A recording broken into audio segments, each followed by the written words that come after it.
Hey everyone, welcome to the Generation Y Conservative Podcast. I'm glad that you could be here with us tonight. We are doing it on an earlier night because of a lot of things going on this weekend, including Mike and I, who's not with me tonight. As you can see, if he is, he's a little bit better looking and has gone through the transition that he's been arguing against. So we will be actually a little tied up this weekend because Mike and I are actually going to go and see Bohemian Rhapsody, which is a movie that we've been really looking forward to since the trailer dropped this year, and we're both extremely big Queen fans. So we're going to be doing that, and I'll probably shoot a little quick review with my cell phone afterwards that we can play on next week's podcast. We got a lot of topics tonight that we're going over, including a potpourri of topics ranging from, how about this one? A teenage girl bakes the ashes of her grandfather into cookies and distributes them to students, fellow students. We're also going to be getting into a bunch of different topics. And to start out the podcast tonight, I'm going to go over two personal stories that I found relevant and interesting that you may as well. So I'm glad that you joined us. This is the Generation Y Conservative Podcast.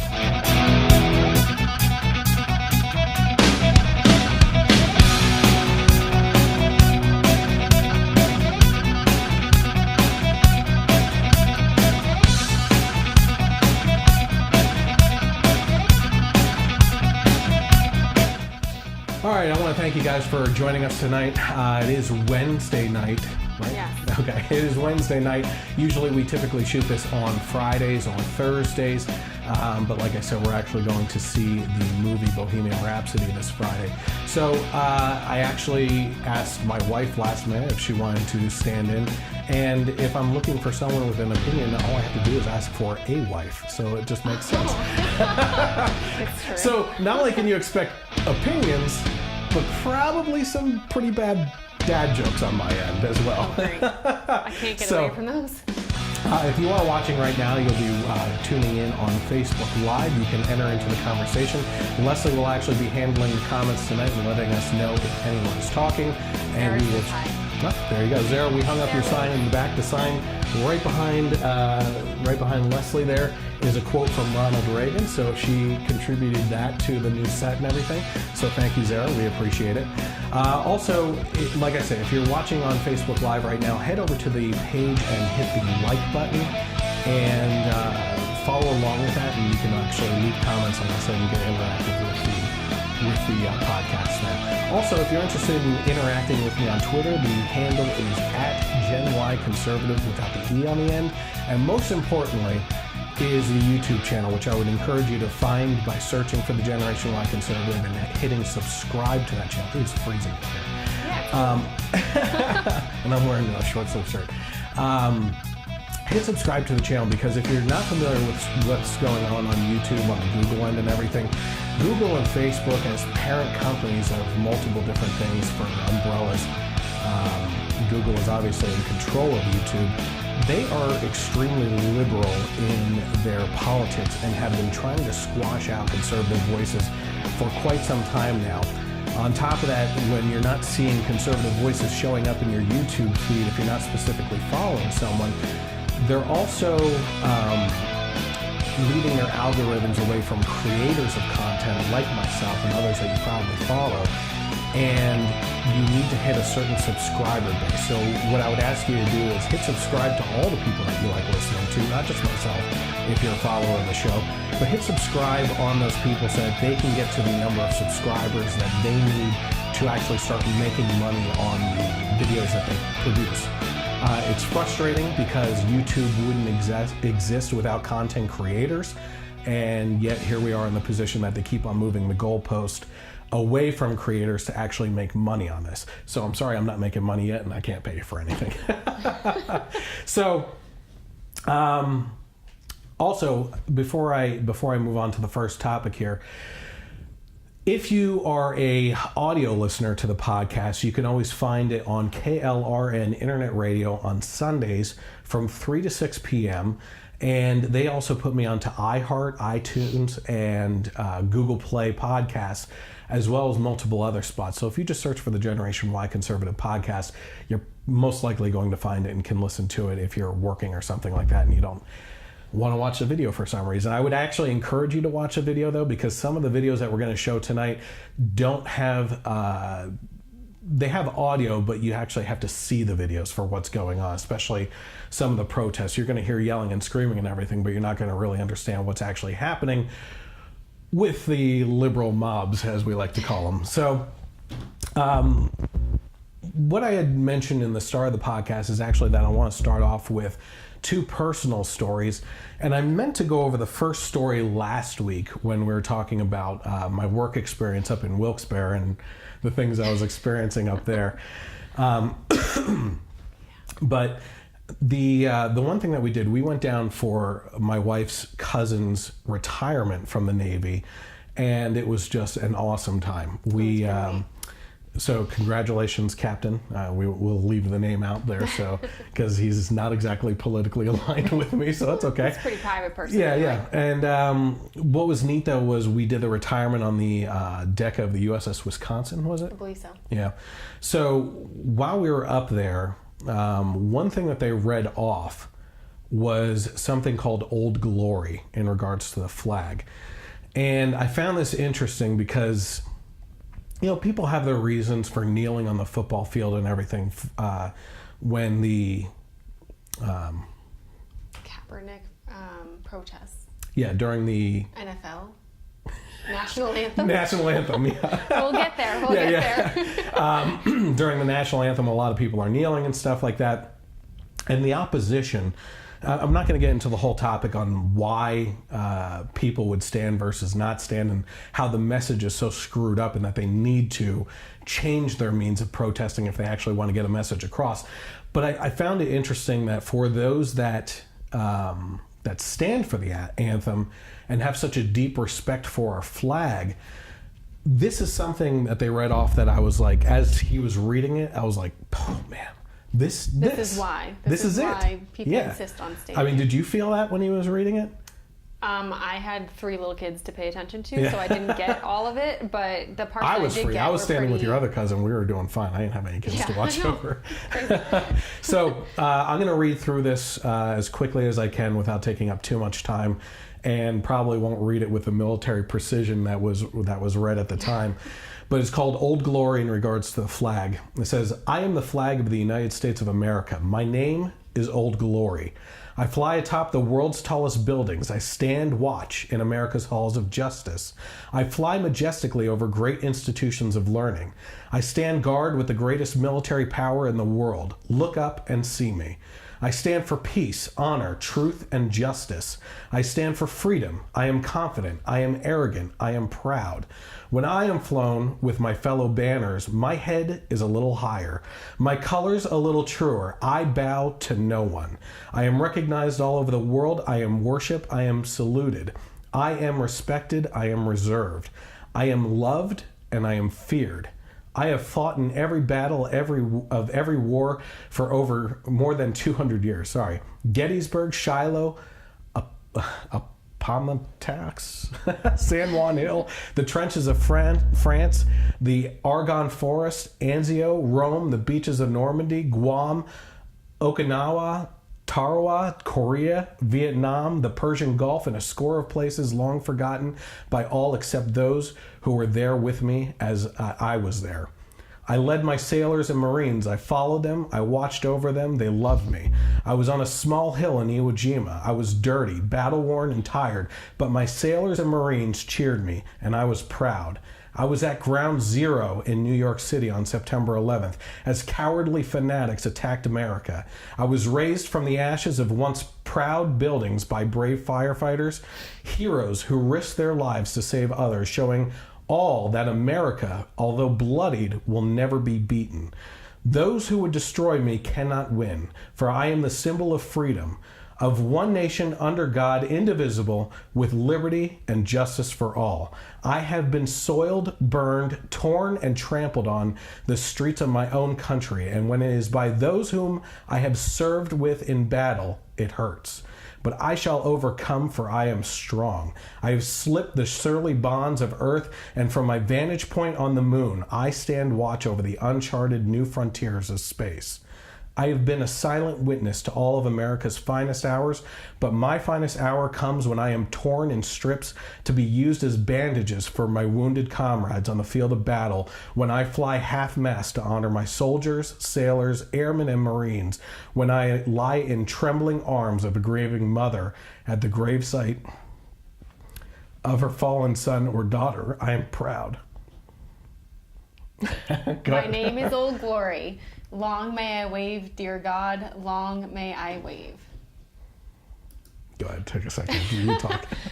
I like it because it's not only a reminder for why the flag is important, but I think it's well articulated. If somebody would ask me why the flag is so important, I don't think I could come up with such a good explanation. I still need a second. That's all I got. It's everywhere that the flag has been, which is everywhere, you know? Yeah. All over the world and flying over those that protect us. And it's amazing.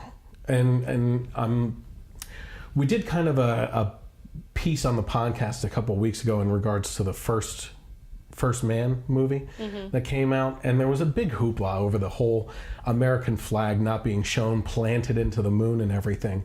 And it turns out that they actually do show the flag in the background of one scene, just not Neil Armstrong planting it, you know?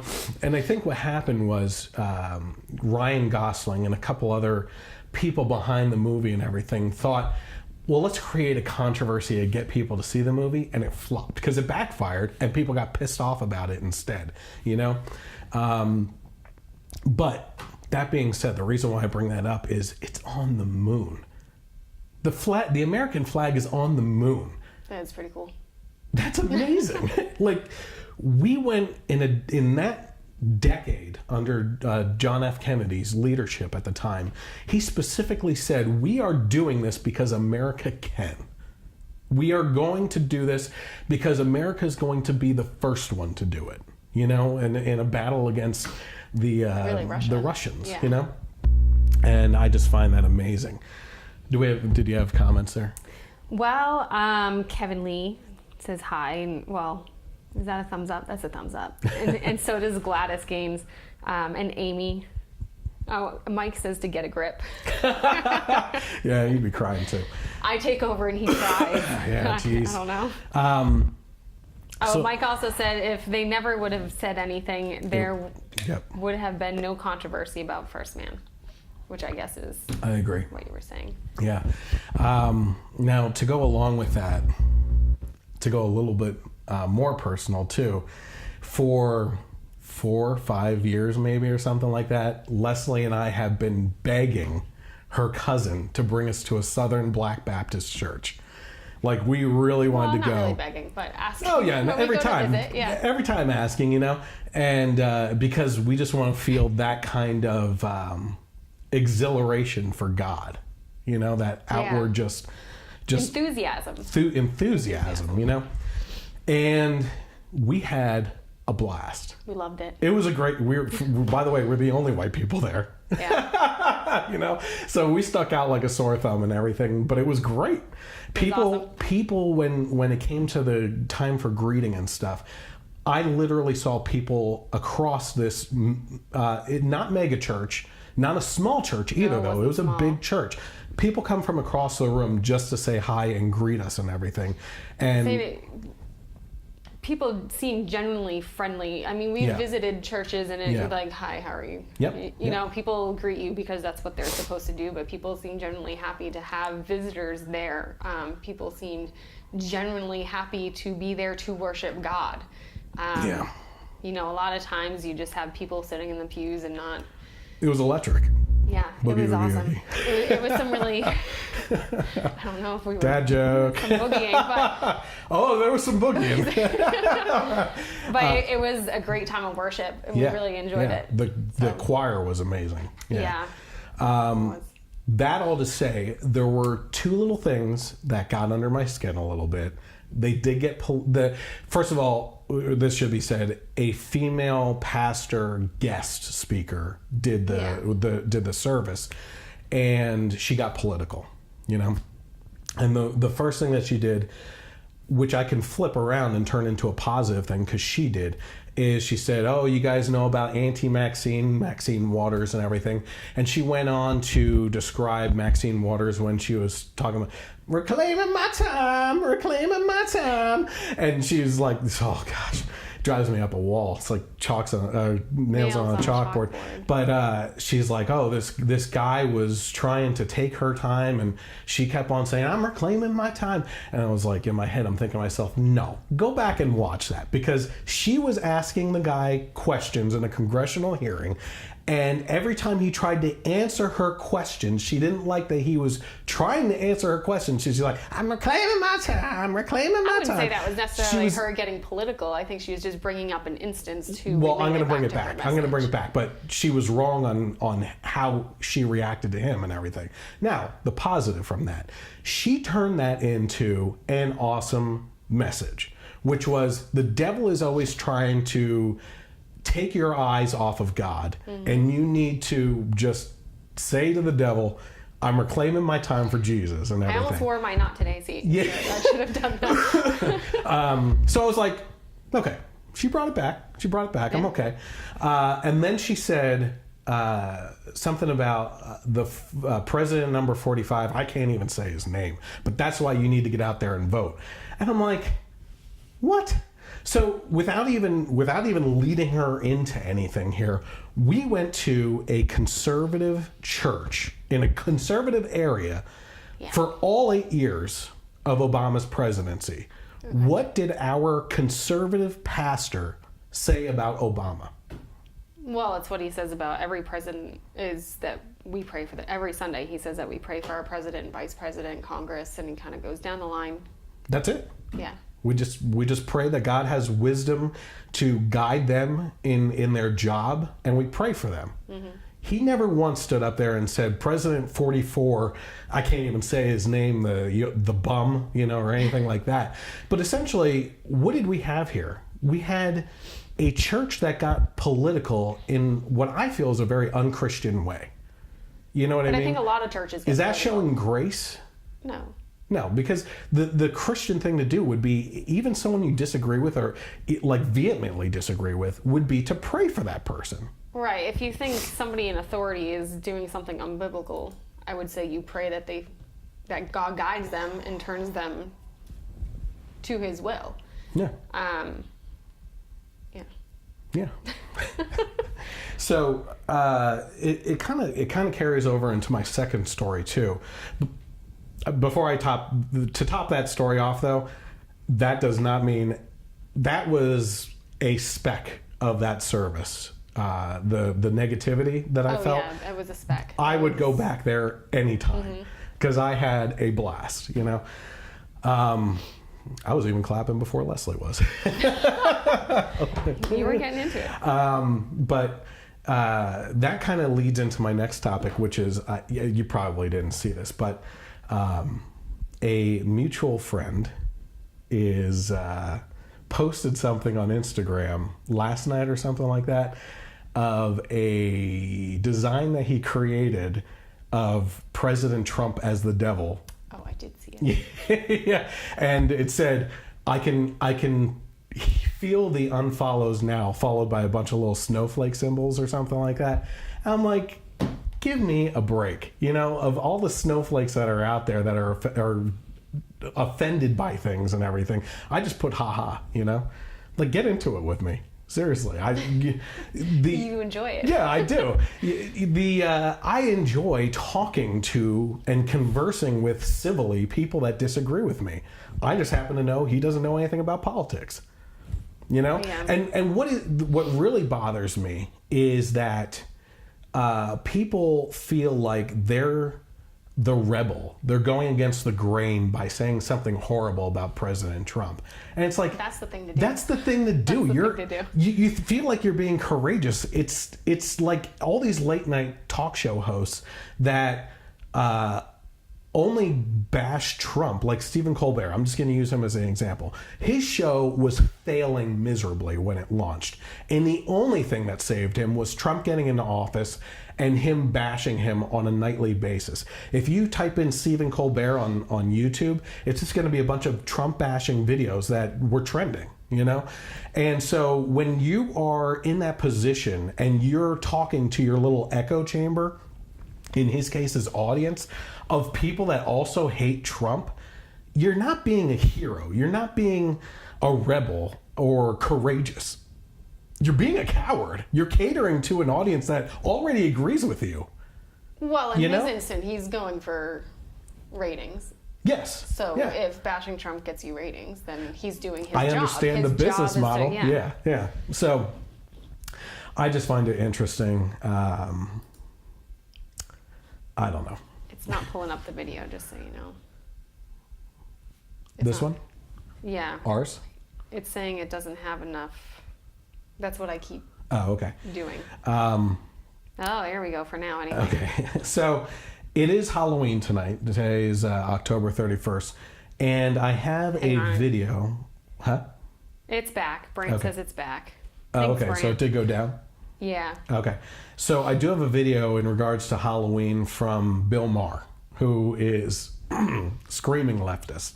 But he makes a really good point on Halloween. So let's take a look at that. And then there's the trap we walk into every year. Now, I personally don't care if you go trick-or-treating dressed as 0.01% of Elizabeth Warren.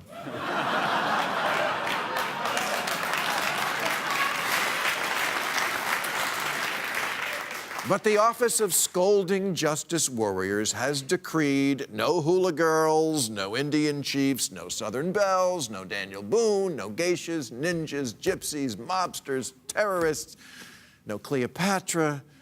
Pirates offend one-eyed people. And you can't dress as a hobo because it makes light of the homeless. You can't dress as Quasimodo because it offends hunchbacks. You can't dress as an escaped mental patient. It offends Kanye.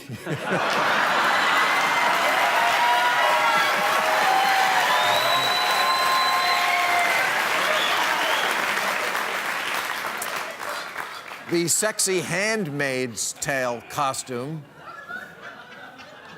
The Handmaid's Tale costume has already been pulled from the shelves and an apology issued, lest someone be offended by the ironic take on a character that doesn't exist from a fictional world that never happened. You know, not everything that merely alludes to another culture is racist or cultural appropriation. Really. Imagine there's no countries. It isn't hard to do.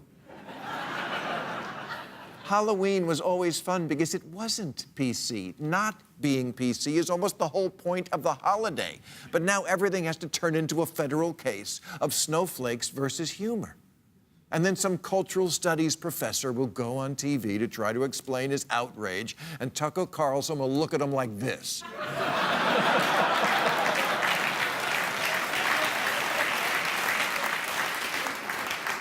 The majority of America is with the Democrats on the issues. They just find the woke people irritating as hell. In a new poll, 80% of Americans find political correctness to be a problem, including 75% of African Americans, 74% of Americans under 30, 82% of Asians, 87% of Hispanics, 88% of Native Americans. If you're not a statistician, let me break those numbers down for you. Nobody likes you.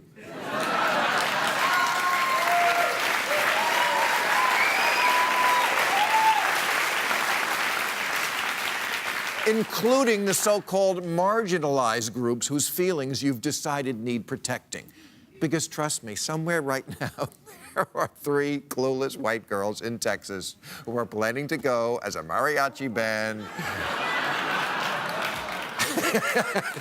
And when they do, liberal Twitter will lose their shit, and the rest of America will go, oh, for fuck's sake, when did liberals become the fun police? Does anybody remember when conservatives were the ones with the sticks up their asses? We went from yes, we can to oh, no, you didn't. That last part was funny. Yeah. So, my personal favorite was Tucker Carlson's face, which he always has in the interviews and everything. But it's true. Halloween is a non-PC holiday, and if you're not an adult dressing up to be funny or offend or scare, right? The obvious one, which is you don't even need to mention really.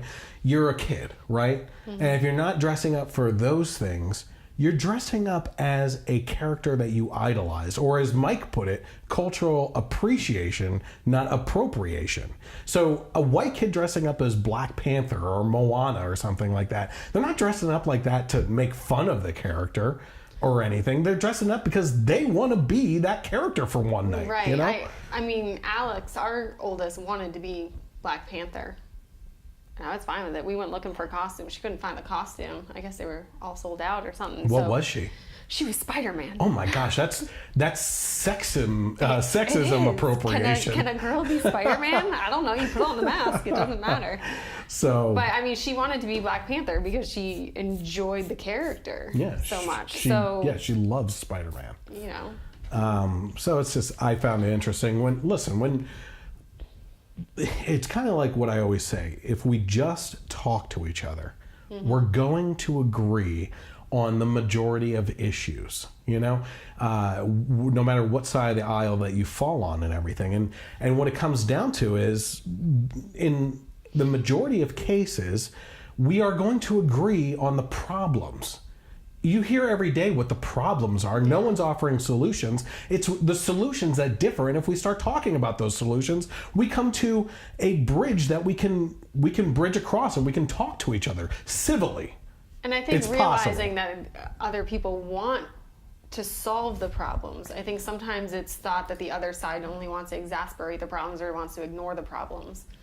But I think both sides want to solve the problem. They just don't see the same way of going about it. And I don't think anybody is really going out there and wanting to harm a group of people or what have you. And it's all about using hate to divide us on those mm-hmm. issues too.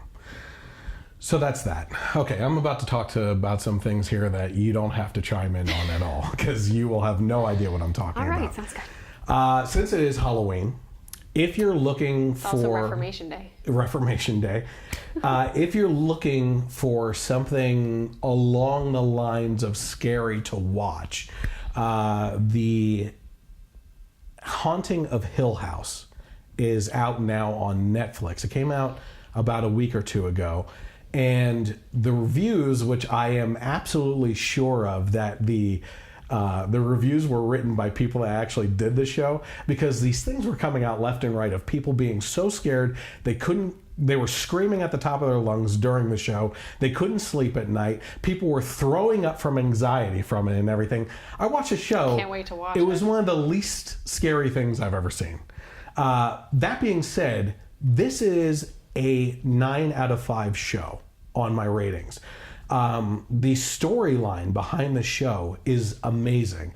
Without ruining anything, it's based on a haunted house, which you can assume from the title, of spirits of people that died in the house. So you're going to get the occasional scare, and if you have a keen eye, you'll always see ghosts in the background, just kind of standing off to the side in a window pane or anything like that. Not trying to scare you. It's not like the jump out scares or anything. They're just kind of there in the presence. And most people will actually miss those unless you know that going into it and you're keeping your eye out in the background on everything. So that kind of makes it a little bit more fun to try and spot the ghosts in the house as you're doing things. But the story revolves around this family that grows up there, and it time jumps, which you see in a lot of shows now, back and forth between when these kids were under the age of 9, the 5 children, to them being adults, and how the experience in that house has affected their adult life and how they're living now and everything. And it's just the disintegration of the family and their trust issues with each other, emotional impact on how things went, and jumping back and forth and seeing how that all plays out and how it ends up. Again, without ruining it, a lot of people loved the whole series and then were upset by the season finale of the show, which I don't know if they're going to come back for a second season or not. But the finale I thought was actually kind of beautiful as a finale, because it brought this kind of this closure to it that made you feel comfortable with what was going on in the house, if you can imagine that. It turns out, I don't know, just see for yourself. Not all the spirits in the show had malicious intent behind them, and it's just really interesting. If you can sit through, she can't at all.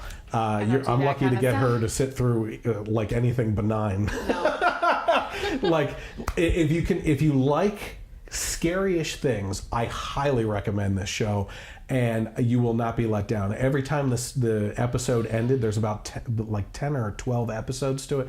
Every time the episode ended, I wanted to just binge it and go right to the next episode, and it was fantastic all the way through. So if you are into that kind of stuff, I would highly recommend it. Also out on Netflix, this came out a couple weeks ago now. If you're a fan of the Marvel series that are on Netflix, obviously it started off with Daredevil. You got Jessica Jones, then Luke Cage, then Iron Fist came out, and The Punisher came out as well, somewhere in there. They all joined together for the Defender series, and we're going to get into what's going on with that after this. But Daredevil always ranked at the top as far as storyline and action and everything, followed closely by, I would personally say, Luke Cage and Jessica Jones.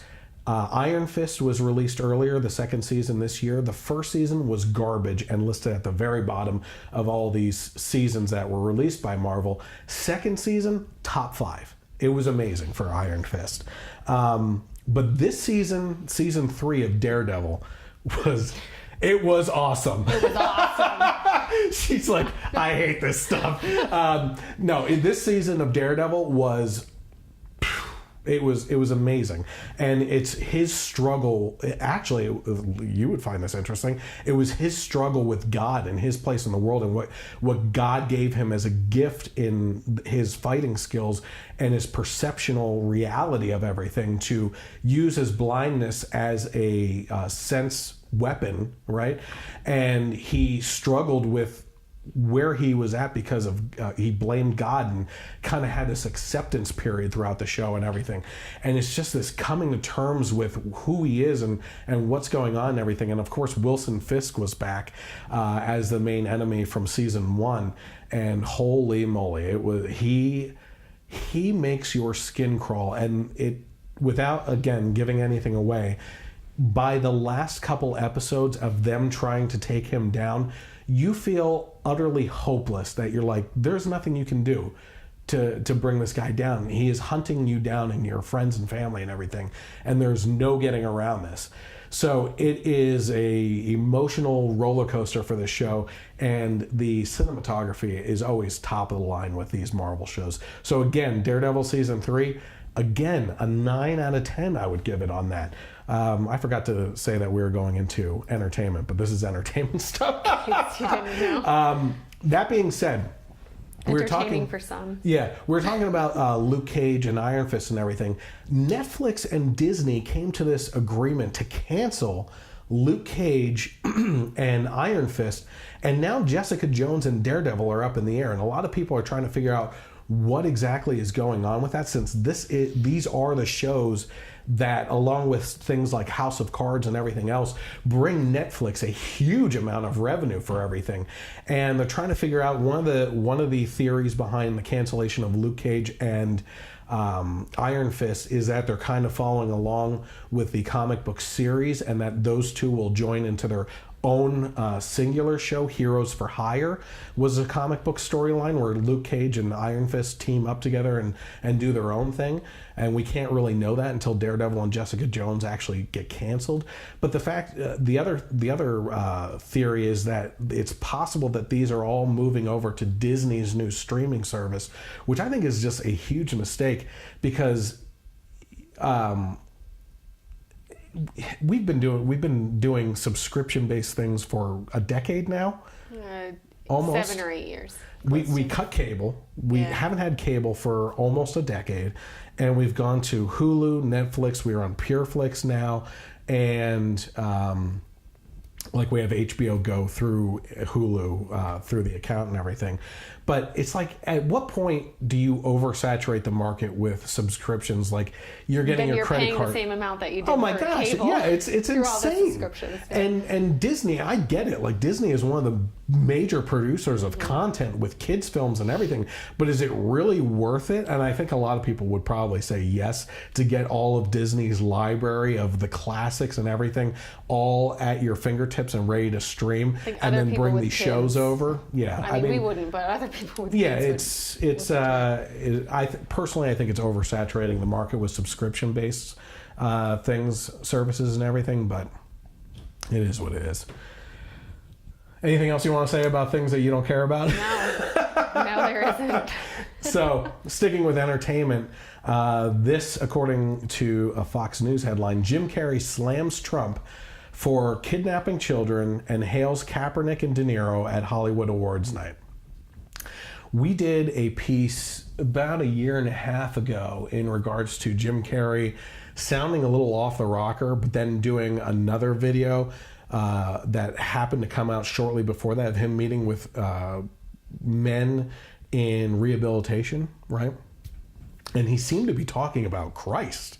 Yeah, I remember one video where it seemed like he was like really pushing Christianity as like, you need to show grace.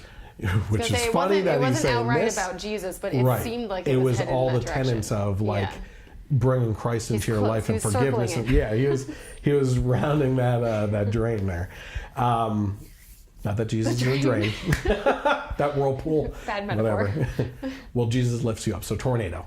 Yeah. So Jim Carrey, it says, laid into President Donald Trump during an acceptance speech at the Britannia Awards in Los Angeles, accusing Trump of trafficking in shamelessness and kidnapping children, which has been proven false over and over again, unless you're watching MSNBC on the 24-hour news cycle. You know what I mean?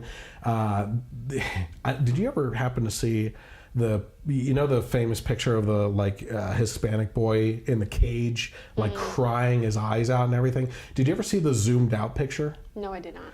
It is like a dog cage set up in the middle of the room, and the kids are inside for a photo op close up, and the next picture is him running around the outside of it free. So it was literally set up to do that picture and make it seem like this is what the administration is doing. On top of that, most of the pictures that came out of these kids in cages and everything were taken during Obama's presidency. So I hate to get into this whole game of, Obama did it, so it's okay for President Trump to do it. That's not the case. Or trying to, shift the blame. Like, oh yeah, okay, you're saying Trump did it? Well, let's look at Obama. Like, I'm not trying to shift focuses here to just Obama. It's just that, where the hell were you at? If you didn't care then. Yeah, you didn't care then. Now. You care now, and it's like, well, we didn't know about that. Yeah, because your media isn't covering this stuff when your person is in power. And that just goes to show you why people are saying the media is the enemy of the people. It shouldn't be. I don't want to say that. The media is supposed to be there as a watchdog for our government to keep everyone in check. It seems the media is not doing their job. No. Of exposing, no matter what side you're exposing, of just exposing things that need to be. Yeah, when Trump's in office or any Republicans in office, they're watchdogs. When a Democrat's in office, they're lapdogs. That's always my saying on that. I mean, that's what they are. It is. I know. I came up with it. It's all good. Speaking of Hollywood people that we don't really care about, Amy Schumer is refusing to participate in any Super Bowl ads in support of Colin Kaepernick's knee protest, saying that hitting the NFL with the advertisers is the only way to hurt them. Amy Schumer took to Instagram to say she is throwing her support behind Colin Kaepernick and won't participate in Super Bowl ads this year. Shucks. The only thing that she's missing out on is a paycheck, because Yeah. the NFL is still getting paid. People are still going to be buying their commercials. I can tell you right now, the commercials for this upcoming Super Bowl ad time are already shot or in production. Yeah. You know, they're already thought out. Yeah. There's a reason. First of all, okay, she's talking about the NFL side, right? Which is it'll hurt them to not have Super Bowl ads, right? It would, but they're still going to have Not Super Bowl that ads. much. Yeah, they will. And it's almost like the NFL is the only side of the equation that's benefiting from the ads. There's a reason why companies spend millions of dollars for a 30-second commercial. It returns that revenue to them in profit. Because if it wasn't a return, they wouldn't keep doing it. These people can't And the money at the understand NFL business. pays the players that are protesting and the ones that aren't. So, I mean, the players wouldn't be making millions if the NFL wasn't selling commercial time. And They should pay them based on the height that they stand in the national anthem in inches times salary. So the taller people get paid more? Yeah. That seems heightist, is that? Size-ish? Size. Sizeism? Yeah. Let's see here. Okay, so this is still in regards to entertainment. The Gosnell movie came out a little while ago, and I don't know how big this news story. I don't know, because we're right outside of Philly, we're outside so we of really Philly. heard a lot about it. Yeah. Gosnell is an abortionist doctor, kind of a private practice abortionist, who was like the Jeffrey Dahmer of abortions. It was disgusting. I don't think he ate them. No. Yeah. I mean, in regards, well, they found a lot of body parts in his fridge, you know, and in Gosnell's case, they found baby fetuses in jars and all over his house and everything. Like, this guy was really sick and gross. It wasn't cleanly. It wasn't well done. Like, No. It's not like he was treating these women well. He was just he wanted the quick cash. Yeah. And he didn't care about human life, whether the baby or the woman. He didn't. They went in and found the patient beds to be blood-soaked yet and everything else. And here we have people... It's just pure evil. Oh yeah, this is seeping of evil. But they the pro-choice people, or pro-abortion people, I would say, are always talking about how, well, what do you want? Unsafe abortions out there? That crap is happening. They're out It's there. happening. In dismal, evil situations like this. Well, a Christian team took the opportunity to make a Gosnell movie to show the situation, what abortion actually is, what you're not being told about everything. It's very well done. Yeah, Very well done. And a lot of theaters around the country, in another news story that's kind of related to, obviously related to this, but not in this, are dropping the movie because it doesn't align with the Didn't it hit the top 10? Oh, it was. Yeah, it premiered up in the top 10. And that's not even in every movie market. theater. Nope. So the Limited fact that it release. hit limited release and it still hit top 10, I think speaks volumes. Mm-hmm. And I think this is a testament to the kind of power that these things have, which is this article or this topic showed up on a bunch of different news sites and everything, but this one's actually coming from the Daily Wire. It says a woman declares herself pro-life after watching the Gosnell movie. She was pro-choice. Says University of Central Florida student Kathy Zhu garnered herself a big social media following in 2016 when she publicly announced herself a Trump supporter after researching his positions on national security. She initially supported Hillary Clinton's bid for president, but switched sides after questioning her liberal leanings. This past Sunday, Zhu announced that her more liberal leanings on abortion had changed after watching the Gosnell movie and promoted it to her 50,000 Twitter followers. Yesterday, I was pro-choice. I believe that women should have a say and the government shouldn't be interfering with our lives. Today, I'm pro-life. After watching Gosnell and doing in-depth research, I finally understand the horrors of loopholes in late-term abortions. Please go watch Gosnell. She goes on. There's a bunch of different things in here and reactions to what she said and everything. But it's kind of like what I always say about people that are pro-abortion, right? I personally believe you're either undereducated on what abortion actually is. I believe that health classes in high school do a horrible job and teach it as a form of birth control. Yeah. Okay. And I also believe that a lot of people that defend abortions, even though those people haven't had abortions, are defending it because a friend or family member or someone else that they know had an abortion, and in their mind they have to defend it in order to maintain that friendship and that level of integrity with them and everything. And it just turns into this like cycle in their mind of I have to defend this, I have to defend this is okay, this is okay, this is a good thing to happen. You know, and it kind of it's like the liars that convince themselves with their lies and everything, and it kind of feeds back into all that kind of stuff. So I find that amazing, because I think there was one video of this person that went around with a tablet showing just an animation of what an abortion looks like as you're going through the procedure, clipping, pulling limbs out and everything. And people, before they watched the video, said, I am adamantly pro-choice, pro-abortion, right? Absolutely, under any circumstances. They watched an animation of this, and people broke down into tears and said, no way.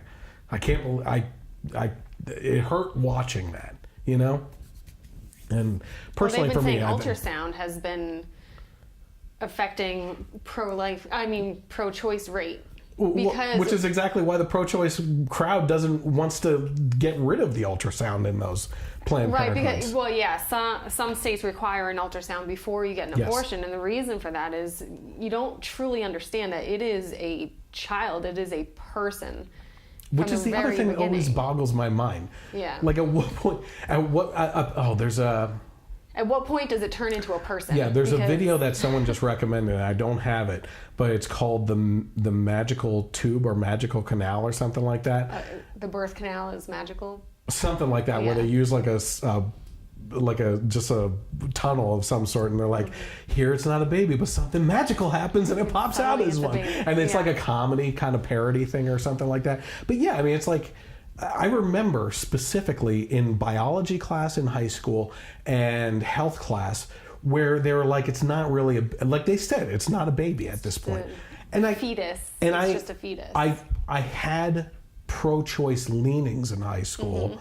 And even then I remember thinking to myself, well, what the hell is it going to be, a giraffe?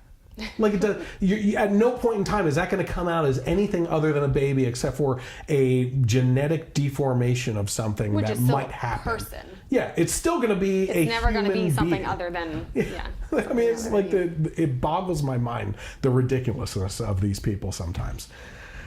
We could just have a whole podcast on that. I've already gotten into that stuff. I should have actually put this after the Amy Schumer thing. I was a little out of whack with my lineup and everything, but we were talking about Super Bowl ads. Now, if you're not familiar with what happened with Papa John's, the guy who did Papa John's, do you remember his name? Is it John? No. No, I don't. I know his face. I know his voice. I don't know. The founder of Papa John's and everything, got into trouble because there was a recorded conference call where he used the N-word to make a point. Like, he was making a point. He wasn't, but it's like ill-advised and poor taste to actually use it. It is ill-advised and in poor taste. And so he was taken off the board and of control and of everything else. And they actually came out, maybe it was in a season opener of the NFL or something like that this year, with a commercial of franchisee owners of diverse backgrounds we were watching it, to prove that we are inclusive people and don't judge Papa John's based on the actions of this guy and everything. And I got you hooked on this zebra guy on YouTube and everything. Mahr. Because he has a Boston accent. Yeah, he's thick Boston accent. He always does these. If real people did commercials, and the Chevy commercials are hilarious, right? Well, he did one for Papa John's and stood in as one of the franchisee owners and kind of split up the actual commercial. And this thing is comedy gold. So I'm going to let you guys see it. Come on in. Little smile. Can we get this over with, please? You've heard one voice of Papa John's for a long time. It's time you heard from all of us. Okay, I see what we're doing here. I'll take overcompensation for $300, Alex. My name is Samir Merchant, and I'm a franchise owner since 2005. What, you guys couldn't find like an Eskimo to tack onto the commercial? Maybe one of them warm Eskimos. What do they call those? Hawaiians. My name is Brant Barnes, and I've been a franchisee for 13 years. Hi, I'm Mark, and I'm a delivery driver, and not the cool porno kind, just the shitty Papa John's kind. I'm Kirsten Bates, the general manager of Papa John's in Southfield, Michigan. Awkward. Nah, I'm just kidding. Hi, I'm Tim. I'm a franchise owner from Deerfield, Alabama. Oh, god damn it. Can you guys edit that out, or can we just... When I'm out in the community, I engage people, and they know me as Papa John's guy. People in the community know me as a racist. We take pride in getting to celebrate special occasions, you know, whether it's birthday parties or retirement parties or anniversaries. Strip clubs, but mostly it's just stoners that tip $2 goddamn dollars. I cater all my riders to Papa John's. I mean, it's terrible burning a cross on an empty stomach. Pizza's delicious, especially when you got the better ingredients. Or if you buy it from somewhere else other than Papa John's. Nothing makes a pizza taste better than my secret ingredient. It's hate. I tell my team to make every pizza as if they're making it for the favorite person in their life. I tell my team to put the oldest, thickest garlic sauce that they can find in the oldest, stalest pepperoni in their box, you know, because them. Now, I'm the only Papa John's that offers medium, large, or American history, extra large pizzas. I'm a businessman. We want to personally invite you to our Papa John's. Every single one of you. Everyone. Everyone. Well, not everyone. From now on, you'll hear more of our voices. Our voices. Because we believe we are better together. All of us. And all of you. Not all of you. So, obviously, I was discussing with her. I do blank out the words and everything, and before the actual podcast goes to YouTube and everything. But the guy is hilarious. It is pretty funny. So that was just a little taste of some humor that we like to mix into the podcast and everything. His point is they did overcompensate. Yeah, yeah. It's just like it's the kind of commercial that it's cringeworthy. You know, you're sitting through it and you're like, we get it. Like, at no point did I ever say, okay, like, if I was the person that took offense, I would be like, he's off the board. He has nothing to do with the company anymore. I think we can move on from this. Yeah. But in the culture that we're living today, it's like, like he said, oh, okay, I see what's going on here. We got to overcompensate. You know, it's like... Close, not quite the Boston accent. Well, you got to spend more time with my family. I always say, if you kept your Boston accent, we wouldn't be married. So this is one that you and I both really liked. Showed up in our feed, and it's a guy that's parenting right, basically. And it seems like every morning before they go to school, he and his son kind of say this pledge in the car, and I found it really inspirational. The kid, he's young, so he's not going to... I mean, this pledge is long. You know, so I give him... It's really long. Yeah, it's really long, really good, but I can understand why he needs a little bit of help from his father. But you can tell in certain sections, he goes full steam ahead and says a lot of different things. But kids can memorize a lot. He'll have this nailed by the end of the school year. Oh, yeah, and absolutely. It's one of those things he won't forget it. So let's take a look at that real quick. All right, we're starting our day off, Mom, with our pledge. You ready, Joshua? Yes. Let's go. Today is going to be a good day. Today is going to be a good day. I thank God for waking me up today. I thank God for waking me up today. Going to school. I'm going to school so I can learn. Go to college. Be the leader that God's created me. And be the leader that God has created me to be. I'll be today. Today. I'll be taught. I'll be educated. I'll be educated. I'll be educated. By my teachers. Empowered. Empowered. By my teachers. By my teachers. With the tools. With the tools. To be successful. To be successful. Within. And throughout the country. My community. Within my community and throughout the country. Within my community and throughout the country. I apply myself daily. I apply myself daily. I study. And I ask questions. When I don't understand. When I'm confronted with a problem. When I'm confronted with the problem. Or conflict. I think. Before I react. I ignore. I ignore all negative influences. I ignore all negative influences. In the classroom. And throughout the school day. When I'm confronted with a problem. When I'm confronted with the problem. Or a conflict. I think. Before I react. I ignore all negative influences. I ignore all negative influences. In the classroom. And throughout my school day. I'm extremely proud. I'm extremely proud. To be the next generation. Of Christian leaders. I accept responsibility. It didn't let me say the whole thing. I'm sorry, go ahead. I accept responsibility and love the challenge. I accept responsibility and I love the challenge. Let's go. You ready? Yeah. Peace. One thing that's lacking in our society, again, this is kind of a topic that Zara, and I'm sorry for those that are watching the live version, you will hear audio on the final one and everything. Apparently there was lacking on audio. Zara would want us, she apparently wanted us to keep talking about abortion and everything and the horrors of it.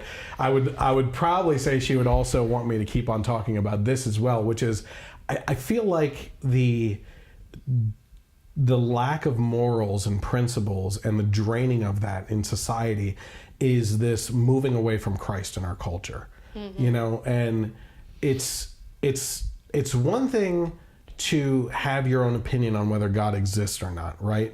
But in this culture, the media, Hollywood, and these radicals are actively fighting Christ.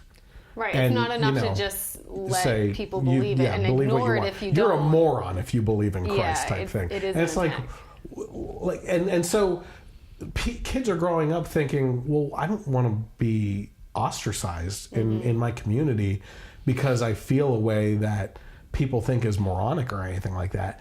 And to me, you know, if a certain person is watching, one thing that you did for me was I pursued you, you shot me down, and then and then you kind of pursued me at a time when I was like, oh, okay, all right.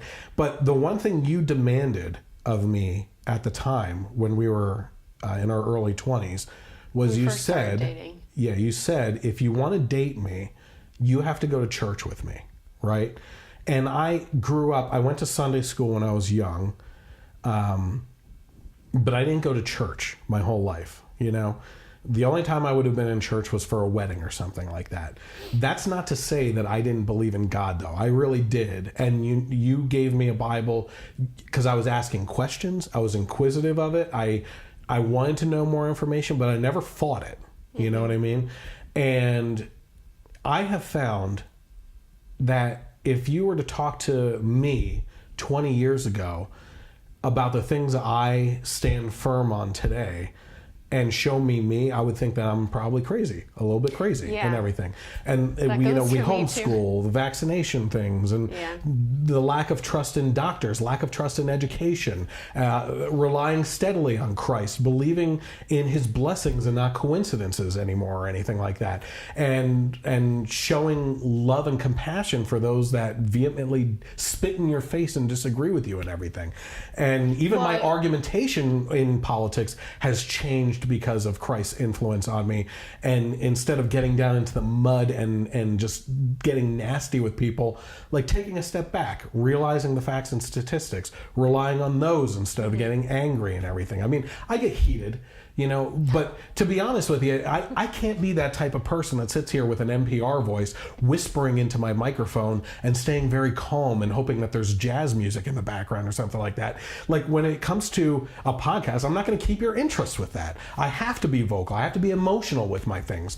Well, the Bible tells us that when you accept Christ, you're created a new person. Yes. So you become a new person. And I think if you looked at both of our histories,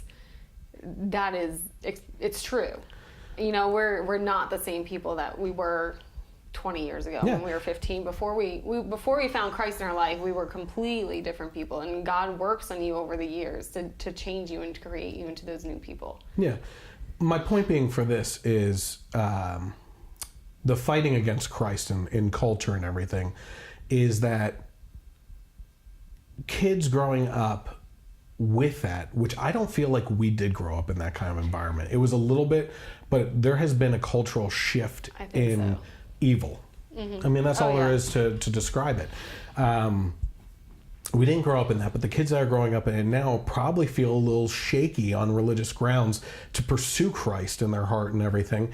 And whereas for me, I am like rooted now. Like if you want to, I will not be able to spout out verses at you or anything like that. I'm just not that kind of person. But I have literally felt the power of Christ in prayer instantly being answered, to be able to look you square in the eyes and say, you cannot convince me otherwise, because you're being the ridiculous one. You can't go through what I went through and not believe that Christ was there with his hand on me. You know what I mean? And so in regards to this, I got to bring it back around to this video with this guy and his son. I'm interested to see how he's saying, God, I'm blessed that God woke me up today. I am a future Christian leader, you know? And it's like, that is the way to raise these kids. It's what we always talk about, that our kids are always talking about with the armor of God. And everything, like sending forth this kid with the armor of God to face the day. And while the video was playing, you couldn't hear her talking, but you said you really liked the part about reacting. Yeah, and honestly, I could take some of that, advice. But when he encounters a problem or a conflict, to think before I react. Yes. Which no one does. That's why we're in such a political mess right now. I should put that up on our wall in our schoolroom, and myself and the children can recite it every morning. We just, obviously this is a new set and everything. We just moved into this house about a month and a half ago and everything. But in the old house we lived in, there were Post-it notes everywhere of verses that inspired you to change little portions of your attitude that you want to change. As you read scripture, different verses speak to you, and I have Post-it notes. Zara's going nuts here. She's loving every second of it. I got to move on though. So that's good family stuff. Well, I think so. That dad, what he's doing with that pledge, he's pushing the value of education, and he's pushing the value of good character. He just doesn't know a public education yet. Right. Could be a Christian school. I got to go back and look and see if he was in uniform. Yeah. But my point is, there's not enough parents. I mean, obviously for us, God's extremely important. But even if you don't believe in God, you've got to believe in good character. Yeah. And good education. I mean, the only way this country is going to move forward is with those two things. Well, with Christ, but also with those two, education and good character. I believe the children are our future. Are you reciting song lyrics to me again? I'm just saying, let them lead the way. Yeah, there we go. So anyway, we're talking about that this is obviously good family interaction and everything. Let's flip the scale a little bit here. This is according to BuzzFeed. A 16-year-old allegedly baked her grandfather's ashes into cookies and then fed them to her classmates. That's disgusting. I'm pretty sure the Food and Drug Administration would have a FDA field would day have with something that. to say about that. Says police in Davis, California, go figure, are investigating allegations that a 16-year-old baked her grandfather's ashes into sugar cookies and with the help of another student distributed them to classmates, some of whom ate them. Davis Police Lieutenant Paul Doroshev told BuzzFeed News that sometime in early October, the female student at Da Vinci Charter Academy allegedly baked the cookies at home, brought them to school, and along with another female student, handed the cookies to her classmates, 9 of whom ate the sweets.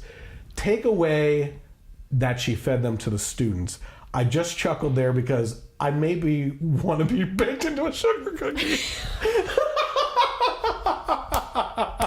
No, white chocolate chip cookies. Yeah, white chocolate chip cookies. That's his signature. And then toss them into the lake or something like that. Yeah, we're not eating them. If that's what you want, we're not eating them. Oh, man. But did it say why? Why? Yes. Why? The two students told some classmates what was in the cookies, but withheld the secret ingredient from others. The secret ingredient is grandfather. According to Doroshov and students who spoke to BuzzFeed News, some students who knew about the ashes apparently ate the baked goods anyway. Oh, maybe they thought it was a joke. Was your grandfather Italian? This has a little bit of a marinara taste. No, but maybe they ate it because they thought it was a joke, because nobody actually does that. I don't know. I think we've talked about this before. A lot of what is all wrong is nobody values human life. Right, yeah. You know, if you actually valued your grandfather as a person, you probably wouldn't eat him. It says no charges have been filed, and police are working with the school on how to resolve the matter. The baker received a suspension, is now back in school already. It's unclear whether her alleged accomplice was disciplined. Zara said they were in cahoots with the girls in Florida. What girls in Florida? The ones that... Those, I guess. No, the ones that wanted to kill a bunch of people for Satan or something like that with the knife Were attack. they really? Ask Zara, were they really? Because I almost included... They might have been. Zara Yeah. can let us know. I think she was just making an offhand comment. Yeah, that, yeah. I mean, these girls are obviously up to no good. But does the article say why they wanted? Why I'm she searching wanted to for be that there? right now. Zara said they're Satanists. Well, yeah. I mean, I don't know if they claim to be, but they certainly It seem says to be. this goes back to the student who knew what was in the cookies. Oh, she's joking. Oh, okay. Well, they could have been. It says another student who asked not to be named told BuzzFeed News that he knew what was in the cookies and ate one anyway. The cookie's texture was, quote, a bit too granulated. I don't think the ash incorporated well. This guy becomes the mortuary Gordon Ramsay of food. A bit ashy. Could have done less on the ashes. Yeah, he didn't whisk properly enough. This kid is nuts. Oh my, oh jeez. Okay, so moving on here, another little funny story. Apparently Kleenex had to rename their man-sized tissues after complaints of sexism. Hang on a second. So Chris just got over a cold last week, and I can tell you we could have used some man-sized 2 Kleenex. weeks. That's why I haven't done the podcast for 2 weeks, is because I've been unable to talk. I'm even raspy now trying to get through this and everything. It says Kimberly Clark, the company that makes Kleenex, says it will rebrand its man-sized tissues because some consumers have complained the name was sexist. The company claimed there has been a consistent increase of complaints on gender concern. So instead of man size, with the packages saying the tissues are confidently strong and comfortingly soft, the product will be renamed Kleenex Extra Large, taking the safe route out of there like crazy. Any good man, they're strong and soft. I don't know, like when I cried over Old Glory. You showed your sensitive side. Like I said, they should have just named it feminist tissues. So it's just a bunch of tissues angrily torn up into little shreds that you can't use. You know, that was one story. I in the Daily mean, Wire. people just have to find something to complain about. Oh, they wake up looking to be offended every single day. In general, men tend to be larger, so man size makes sense. And I would assume larger, maybe. I get it. I got a diet. I went on a diet. Okay. Anyway. Okay. This is a story that was I just talked about today. I threw this in last second. According to the Daily Wire, another one here says, environmentalists, to save the world, dump your pets. So how do pets contribute to global warming? According to a study out on Monday on global climate change, your dog or cat is probably killing the environment. And if you want to stem the tide of global warming, it's time to say goodbye to Fido and Fluffy. The study, which appears in the online journal PLOS, which is probably just a POS, claims the human compulsion to seek out animal companionship is one of the primary factors affecting our climate, particularly in the United States, where there are 163 million companion animals, roughly one pet for every 2 Americans, the highest number of any country in the world. Well, that's because in most other countries, they eat those pets. Or, I mean, we're an affluent country. So if you're struggling to get by, you're not likely to have a pet that you also have to feed. Right. says here, the energy and animal-derived product consumption of these pets in the U.S. is evaluated for the first time, as are the environmental impacts from the animal products fed to them, including feces production. Americans are the largest pet owners in the world, but the tradition of pet ownership in the U.S. has considerable costs. As pet ownership increases in some developing countries, especially China, and trends continue in pet food toward higher content and quality of meat globally, pet ownership will compound the environmental impacts of human dietary choices. Reducing the rate of dog and cat ownership. What's one way of doing that? Get goats. No. You're a horrible co-host. I want goats. Come on, Mike anticipates my... No. What they're... Yeah, kill your pets. Yes, Like I'd rather get goats. Well, I'm pretty sure Sarah will and what kind agree. of goat would I want? The fainting goats. Yes, because I want some entertainment value out of these things. Have some fun with it. But, you know, environmentalists are typically the types that are like pro-animal everything too. And without outright saying you should kill your pets, it's kind of like the going around the issue and everything. They're basically saying, yeah, kill your pets because they're contributing to global warming. So if you really care, you have to get rid of your car, stop using electricity, and kill your pet. My parents, when my parents went out to Los Angeles to visit my sister, they said that a homeless guy was sitting there with a sign that said, save the planet, kill yourself. If kind of goes along with this and everything, if environmentalists were really concerned of population, then who would portray his message? This is all kind of based on an old book that was written in the 70s called The Population Bomb, where they predicted that if we kept with the current course of populating the earth, I guess you could say, that by the mid 1980s to late 80s, the world would be destroyed. That kind of shot up in population. I mean, if you want to talk about the hockey stick effect that Al Gore always talks about, population has expanded drastically, right? Mm-hmm. We're still here. Everything's fine. Maybe that's because of China's policies. Most of the statistics that kind of go into this stuff have been disproven. There's multiple studies that were done on different things. There's studies that people don't want to acknowledge, like the temperature sheds across the world and everything that were tampered with, and guidelines and regulations weren't followed for these. There's just so many different factors that kind of go into this stuff. But in the end, what I was going to say, and I'm not encouraging this, but if you were truly that concerned with the population boom and everything, then yeah, kill yourself. Like, what is it? Be the solution? Be the solution? You know what I mean? So I'm not encouraging that at all. I don't think you should. But the fact of the matter is, statistically speaking, if you were to take the population of the world and somehow bring everyone together, you could fit them all in the state of Hawaii. If you stood like shoulder to shoulder with everyone in the world. But you wouldn't want to live like No. What I'm saying though is they're talking about overpopulation in the world, that we're taking over everything.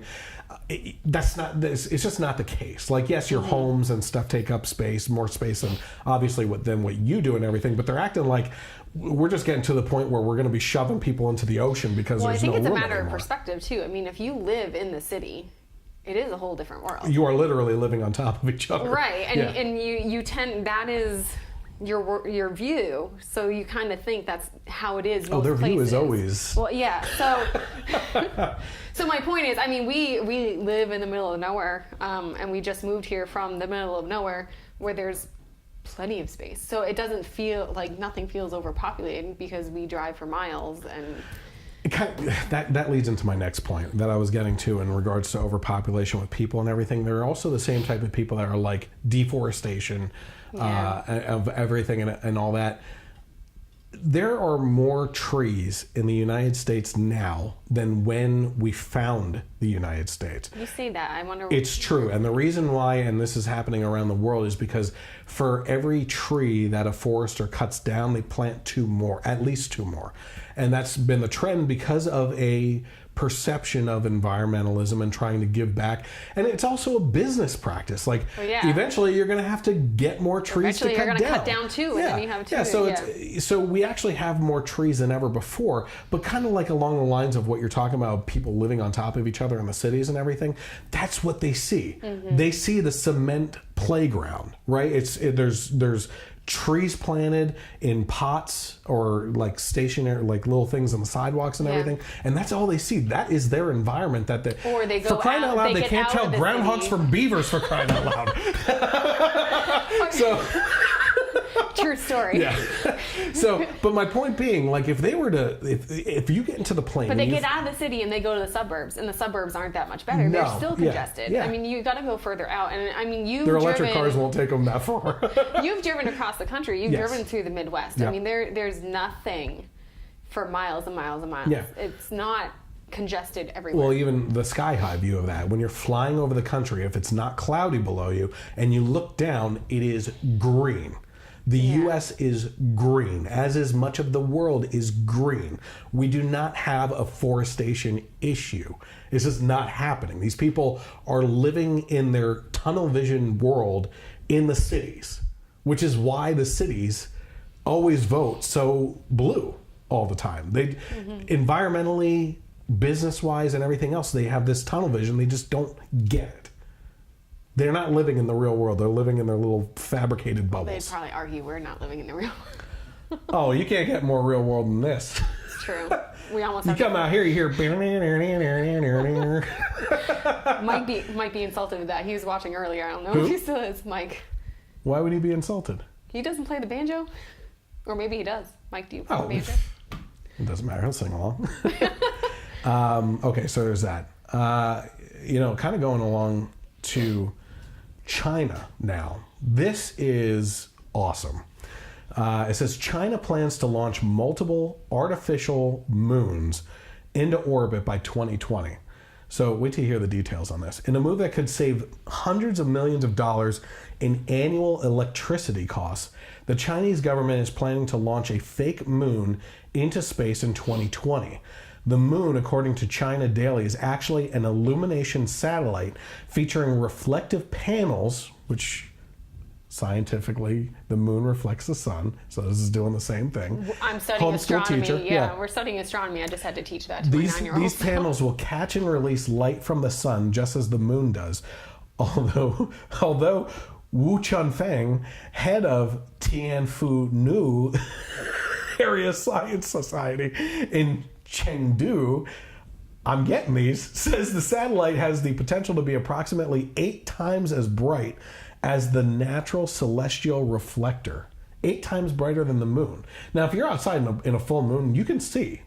So 8 times brighter than that, you're basically in like morning sunshine, or dusk or anything like that.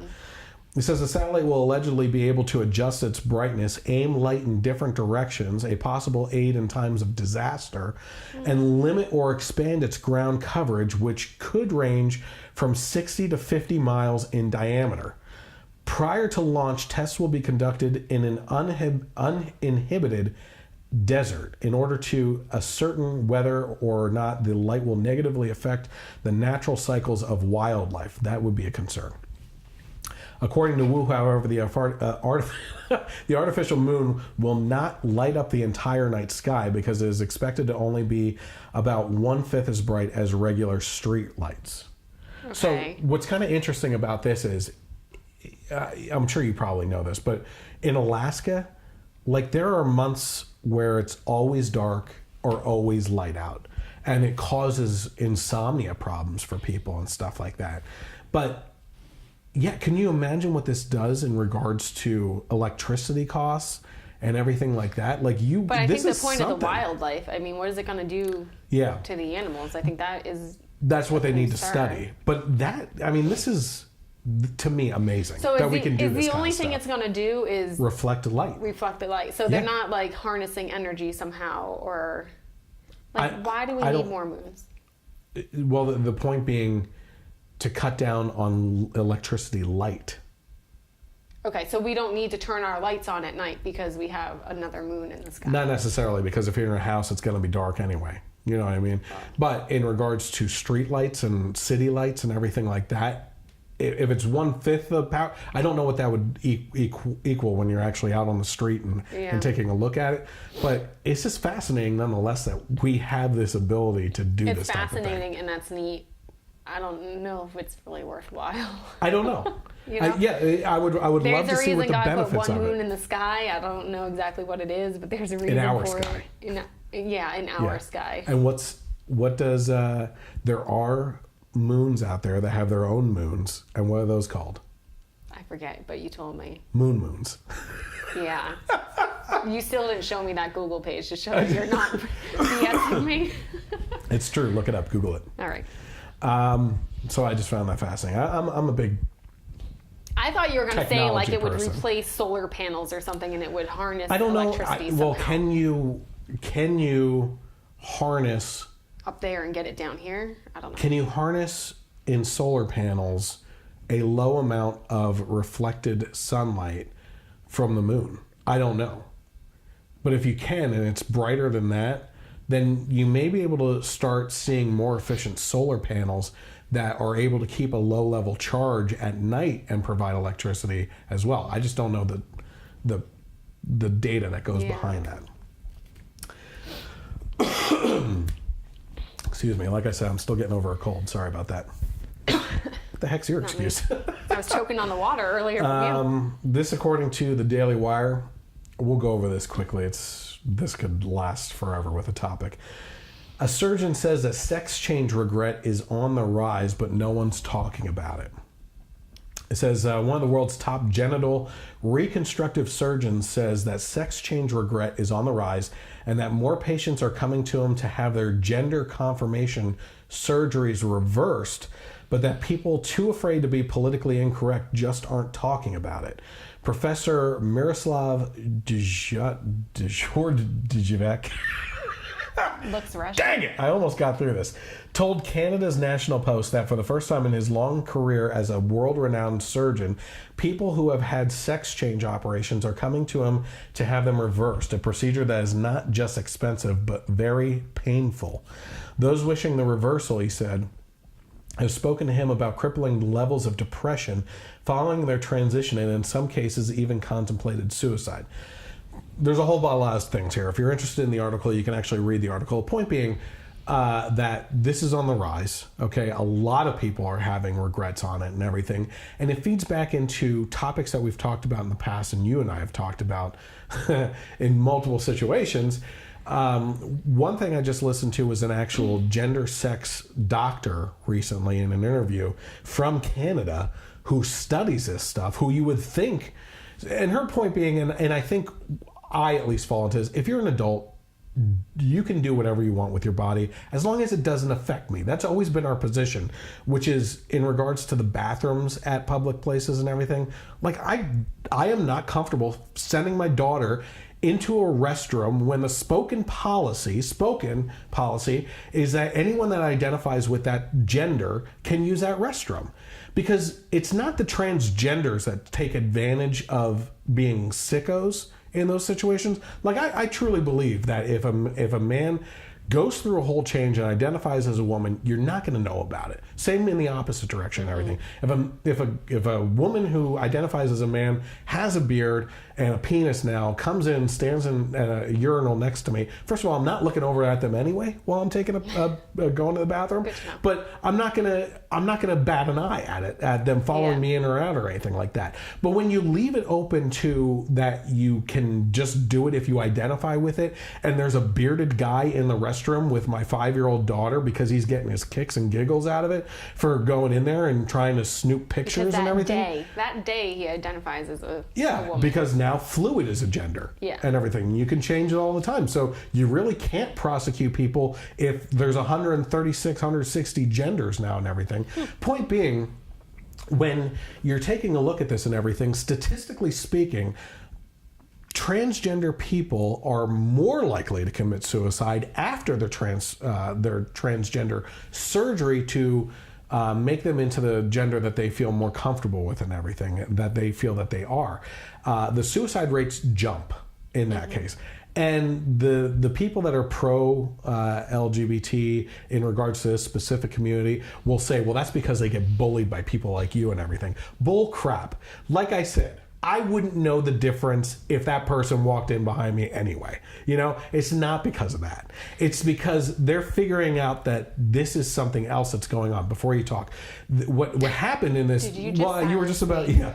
He just silenced me. So what happened in this interview is that this doctor said that she was asked a question: are people consultated, basically? What's the word? Consultation? Yeah, is there a consultation period when someone comes in to you as a doctor and says, hey, I'm a female. I feel like I'm a female. I want to get a sex change, right? Is there a period there where the doctor will ask questions and say, well, why do you feel that way? Have you seen a therapist about this? Have you done this? Have you tried this? Do you feel like this may be depression or any other issues? Try to talk them out of it, or it's make sure talk them out of it. or make sure that's the actual issue. Yes. Yeah. So and her answer to that is no. In the medical community, you are not allowed to ask those questions. You just have to say okay and do the surgery, right? And the comparison that happened in that conversation was, okay, the sex change, this transgender thing, is a form of dysmorphia, right? Mm-hmm. You feel that you are a different gender. It's the same. I know it's not mentally the same or anything like that, but it's a form of dysmorphia is my point, right? Anorexia. Well, it's called gender dysphoria. Dysphoria, yeah, which is dysmorphia. So anorexia is a dysmorphia of you perceiving your body to be more overweight than it actually is. Yes. But if you go in and talk to a doctor and say, I'm anorexic. I want my stomach stable. Yeah, yeah, or something like that, and your skin and bones and everything, they're going to say, no, we need to do therapy and really show you are not, But you could go through this whole therapy session, but if a guy comes in and he says, I'm a female, chop off my penis, they're just going to do it. Which goes along the lines of you can't be dysmorphia in regards to having your arms and legs be fully functional and going in and saying, I identify as a paraplegic, cut off my arms and legs, I don't want them anymore, they're useless to me.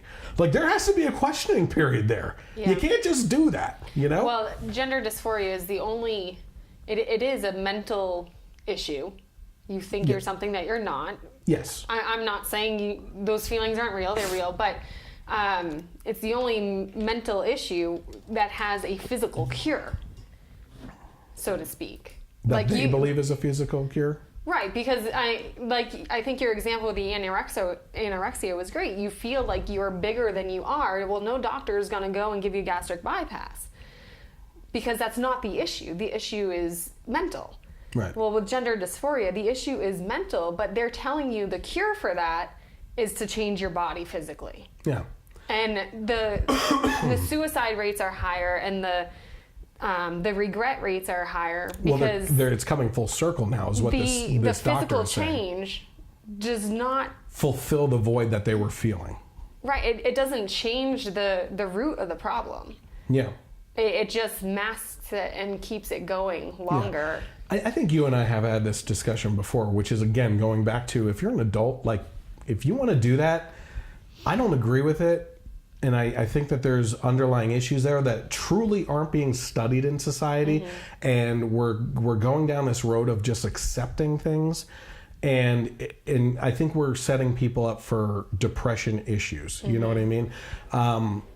But if you're an adult, you want to identify as whatever, like, there's stories all over the place of beyond gender things, like identifying as dogs and everything like that, as a different race, okay, is a big thing. By the way, there's a great video, I think it's Campus Reform, where a guy who was a straight white male went onto a California campus and said to people, I identify as a lesbian black female. How do you feel about that? And people are like, well, I mean, if that's how you feel, then yeah, I have to accept that. No, that's like all levels of craziness at that point, The point being, adults, listen, whatever you do, as long as it doesn't affect someone else, your rights end where my rights begin.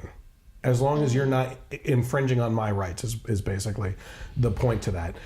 It's the children that I really have a problem with, hormone therapy and everything, before they reach their puberty stages and really find themselves. We live in this culture where that satanic drag queen is reading children's stories at public schools and stuff like that. Yeah.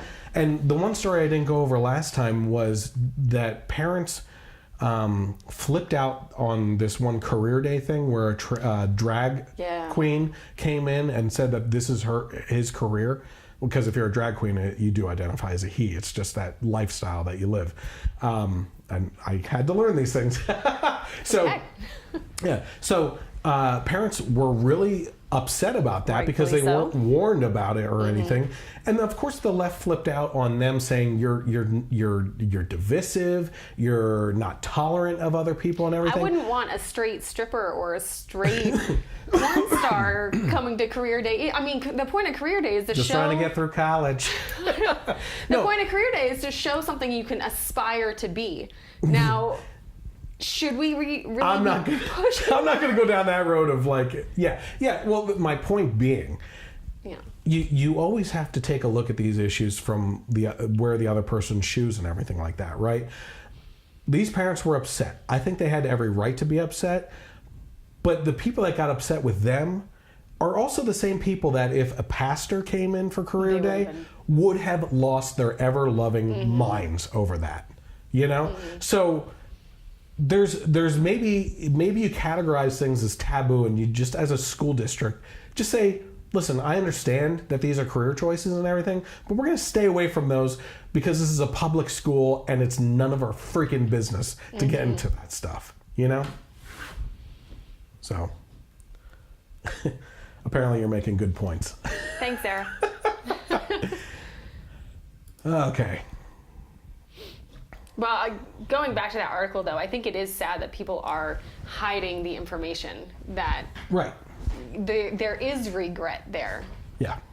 I think people kind of push gender transition as that is the cure for it, and once you are the other sex, you will be fine. And I think it's sad that they're not being told the other side of the story. Because of fear. Because of there's a fear in society that if you go against the grain with popular opinions in regards to gender, environmentalism, socialism, stuff like that, like you are shamed publicly, you are blasted, they go after your employers and all this other stuff. That's why I'm an independent contractor. But the people who are truly God bless it, man. But the people who are truly getting hurt by this are the transgender people. Well, yeah, I absolutely agree. agree. The ones, they're being, it seems like they're being used as pawns. Yes. Because if this information isn't getting out there and telling people that this is not the fix that you think it's going to be, then, like he said, the surgeries are painful. I mean, this is an intense situation to make that transition. So if they're not given all the information about it, that's a problem. Now, before we get into this next topic, I want to bring up something that I've never talked about on the podcast before in regards to this, right? Okay. It's not the big thing that we went through because that would be a whole podcast in and of itself. What we just talked about in multiple topics that we've talked about tonight, us being Christians, right? Our view on this and everything. It's easy to take a hateful approach and look at us as just hateful people for that, right? Been done. If you don't understand the love that we approach that with, then you can easily look in on this fishbowl situation and say, oh, just intolerant bastards, you know? But there's a personal story for us personally behind this too, where someone that's a friend of ours messaged us individually as people and said, my conversation with him was, he messaged me and said, Chris, I know your politics. I know that you're a Christian. I know your views. I really am afraid to talk about this with you, but I want to see where our friendship is. I'm going to be transitioning into a woman, and I want to know if you'd still be my friend over this. I'm babying up again. I'm tearing up. Like, it hurts that people would see that we would just cut them off like that. My response was, it takes more than that to get rid of me. Exactly. Yeah. You know. And I said, like, I am not going to lose you as a friend over something so simple. That's your choice. But at the same time, I said to him, I disagree with what you're doing. I was going to say, we haven't lied. We haven't coddled. Yep. They know where we stand. They know, I mean, we care about them and we want what's best for them. We don't think it's going to end up the way that they think. We hope, I hope everything works out for them, but we're also not going to, be cheerleaders for that. But as a person, we are their cheerleader. And my personal conversation with him, at the time it was a him, I think he still identifies as a him until things are fully through, was on the lines of a couple things. I said, number one, I disagree with you, but I love you. Mm-hmm. As Christians, we're called to love. And I think that's lost on society. Christians are viewed as bigoted, hateful people for disagreeing with things, and that's not the case. A lot of people argue out of hate for an opinion. Mm-hmm. Christians argue out of love for Christ. And that's where the difference is, right? It is based on love. Even it's all that matter of perception. Right. Stuff, the most loving thing we can do is show you Jesus. Yeah. So the most loving thing we can do is point you in that direction. And if we're pointing you in any other direction than that's not love. Right. Now, if we're screaming at you and yelling at you, we're not doing it in a loving manner. And we have never done that. No. Even in the situation we were in, we never did that. Right. Which isn't this situation that we're talking about. Now, different. He said, the one thing I said to him was, listen, this is a topic that comes up on my podcast. I am going to talk about it. I am going to crack jokes about it and everything. And his response to it was, this is something that is actually kind of funny. I find things about transgender things funny. I would fully expect you to joke about these, and I am okay with that. Okay, you're okay with my opinion. I'm here as a friend for you going through this and everything. Not going to dump you as a friend. This is just where we stand. Kind of to go along the lines of that, Brant was just talking to me yesterday about the perspective issue. Mm-hmm. I think we've all seen that meme where there's two people standing facing each other and they're looking at the ground and one person sees a 6, the other person sees a 9, and it says it's all about perspective, but that's a good right? But there's a follow-up to that he told me about that says it's not all about perspective. Someone wrote that and meant it to be one of those two things. And there's a fact to that, right? So one of those people is in fact wrong, but the way these two people are reading it is a matter of perception. To go along with that, in closing on that subject particularly, I have come to the point where politically, in my defenses of conservatism and everything else, if I were to get into an argument with a liberal on a policy or something like that, at no point in time will you ever find me saying that I am absolutely right on the issue. I don't believe that I am right on anything. This is my opinion. It's based on facts and statistics that I have found. But the second that you claim that you're right, I think that there's something wrong with that, because things shift. It's all based on where you come from. The person that thought a beaver was a groundhog was a beaver and everything, like, he lives in that bubble, and it's a very liberal bubble in Philadelphia that he lives in. Mm-hmm. And we found that by going to his wedding and seeing like the type of people that showed up there. We had great conversations with those people, but had they known that we were conservative, would have just shut us off completely and not talked to us. We're not the ones that are closed to conversation. I believe that conversation needs to exist for us to have a culture that moves together and forward together and everything. But it's a matter of being heard, not doing any listening. I see you. I hear you. I see you. I got you. So, okay. So moving on here. That was a little bit longer than I wanted to go, but I think there's good points that were made in that. I'm going to remind you the next time we have an argument that you said, "I'm not right." Yeah. It's just my opinion. Well, and I can remind you yes. that you're not And I will follow that up with, you're definitely not right. So it's all a matter of perspective. It's all perspective. This is according to The Blaze. It says, vandals destroy a cafe after a mob calls eatery racist, except it was apparently a misunderstanding. This is... Social media is the demise of this country. Yeah. I know how much I love social media and everything. If you look at my posts, it's mostly on my political page, not my personal page, except for some family photos and stuff like that. If it wasn't for my page, I honestly think I would abandon all social media. It would be a hard thing to do, but I really do think that this is the demise of the country. I really do. Mm-hmm. You know, I People think get whipped up in such a flurry over the outrage is instantly an 11 out of 10. Mm-hmm. You know, it's overkill immediately.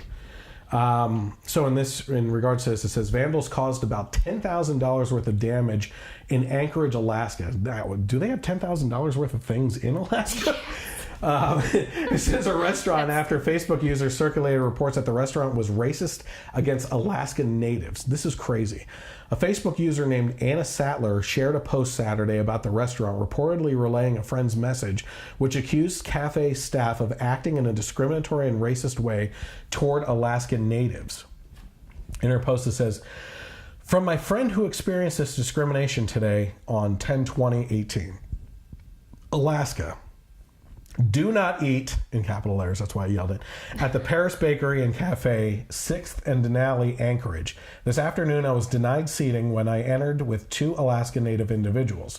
Although the restaurant was nearly empty, I was explicitly told I would not be seated, as the hostess eyed the people with me. When I asked for a reason, the hostess stated management, quote, wants a higher end clientele. This is not a high-end restaurant. It does not serve alcohol. It is a cafe with 3 stars on Yelp. However, it is clearly discriminatory, but not about their food or service." Now, at the time of the screenshot of this, it had 153 reactions, 73 comments, and 239 shares, which is the key there. Her post received that many reactions. Imagine how many reactions multiplied over those 239 shares, which is the main issue with social media and how this stuff works. By the way, if you haven't shared the live feed yet, share it. It can have a big impact. Yeah, it says the post is no longer visible on Sattler's Facebook page, but it did reach a wide audience. And that's the other thing too. Like, once it's out there, it's out there. You can take it down all you want, but the shares you are still started out that there. spark. Yeah. So now this is the reaction after the damage to the restaurant from the owner of the restaurant. "My parents own Paris Cafe and Bakery. I work there as one of the waiters. 2 days ago, an employee and a customer got into a disagreement about seating 2 people who are homeless. Eventually, this disagreement started to spread on Facebook. Since then, we have received a ton of phone calls of people calling us racist against Alaska Native peoples. Ironically, most of the conversations I had with people were positive and full of understanding. A huge miscommunication, which could have easily been cleared up through dialogue, escalated." So you talk to each other, which is what we keep on saying. Mm-hmm. "Last night we had a break-in at the cafe. We were robbed. Bleach was put on our carpets, our wine stolen or destroyed, and our kitchen destroyed. Whoever did this also broke a natural gas pipe in the hopes that whoever opened in the morning would spark a fire, which would have been myself or my brother. We're both African American and Iraq and Afghan war vets. We're also neighbors with the YMCA and the Gay and Lesbian Community Center, which if the cafe would have caught on fire, it's a pretty good chance those establishments would have as well. I understand why people are upset because racism against Alaskan Natives is real and it happens every day, but the cafe does not engage in discrimination. Most of the staff are people of color, a large amount of our customers are Alaskan Native, and a good amount of our customers are homeless. We give out food all the time or let folks drink coffee who are trying to get off the street. We also have to deal with folks who are experiencing mental health crisis on a regular basis, and a few act out violently toward us and other customers. We have the right to feel safe where we work. To whoever did this, I hope you get caught. If you were trying to avenge some sort of grievance, all you did was potentially kill someone or burn down a business and organization that serves the community. To the people who called to harass us and spread disinformation about the cafe without even bothering to ask us what happened, you are also responsible. Amen. Yeah. Like, that is this public shaming and use of social media to destroy people without knowing anything about it. I was gonna say, you have to have more information before you start acting that way. I mean, a lot of these situations, it can be perceived one way, but you can't guess at what somebody else is thinking. You know, you can't guess at, unless the hostess outright said, "We don't serve Native people," you can't assume that it was because of who they were, that's why they weren't being seated. Yep. Okay, I got rid of one story I know you would have liked it in regards to education, but we have 1 hour left. I don't know anything about education. Yeah. It says, this is according to Red State, Seattle's $15 an hour minimum wage just keeps delivering benefits to workers. Where is Was it that sarcastic? Yeah. Last week we spent a lot of being blamed by Democrats, the media, and vichy Republicans for a homeless guy in Florida mailing inoperable devices containing energetic material, in quotation marks, and addressing the nonsense that says you have to shut up and just lose just because someone might decide to develop their own ideas and run with them. That's kind of the beginning of it. In regards to this, it says, in 2014, Seattle voted to stepped increases in its minimum wage from $9.47 an hour to $15.45 for large employers in 2018 and $16 in 2019. This study is a fairly complete and longitudinal study of low-wage workers who should have benefited from the wage hike. Here are the high points of what happened in this study. If you assume a $10 an hour worker under the old pay scale was working full-time, that is 35 to 40 hours a week, the average earnings went up about $10 a week. That was accompanied by a reduction in hours and staffing. So an hourly increase of about 50% from $10 to $15, just to make the math easy, translated into about a 2.5% weekly pay raise, $400 to $410. Most of the pay raise was eaten up by reduced hours. This should come as no shock to anyone who has run an actual business where the payroll is not very elastic. The study also found that 100% of the benefit went to experienced workers and a major drop-off in new hires. The kicker is this: at least 25% of that $10 an hour weekly pay raise is accounted for by workers driving outside Seattle to find an additional job to make up for lost hours. The net result is that Seattle employers are paying no more than $3 per week per covered worker, in excess of what they paid before the 2014 law. The bottom line is that hours were cut, new people were not hired, experienced workers got all the benefit, but to make the weekly wage they had been making, the experienced workers had to find a second job. This is high school economics for you. I was gonna say, none of that is surprising. Not to people that understand economics, or high school level economics. Just having a business, Yeah, and I think that's a big part of it. I think it always comes back to the fact that I really truly feel that people should be paid like I get paid as an independent contractor, without the taxes being taken out, and you have to take them out yourself, and you realize what the government is taking from you. Oh yeah, but I mean, this isn't about taxes. Not about that. But what I'm saying is a basic level of understanding of high school economics should prepare people for basic economic arguments in regards to what happens. We were talking about on the last podcast, the increase for Amazon. They lost their stock options. They lost their benefits, their perks and everything that went along with it. But more than economics, it should be business, entrepreneurship. You should know the basics. I mean, I ran a business for years. I had independent contractors working for me. I didn't have payroll, but if I had to pay them more, I wouldn't hire them. Right. You know, the guy that I paid the least, I probably hired him the most. Right, yeah. So in the end, he probably made the most off of me than the other guy who charged more. Yeah, when you own a business, there's not as much. I think people think the money just exists, kind of the way like the government will pay for this because they just have money. Yeah. So big companies or even small companies, they have money. Well, where does this money come from? Yeah. You know, and if you can't increase your sales exponentially, then you can't increase your payout to your well, not employees. just okay. So you alluded to it in regards to increasing sales. You're talking about increasing.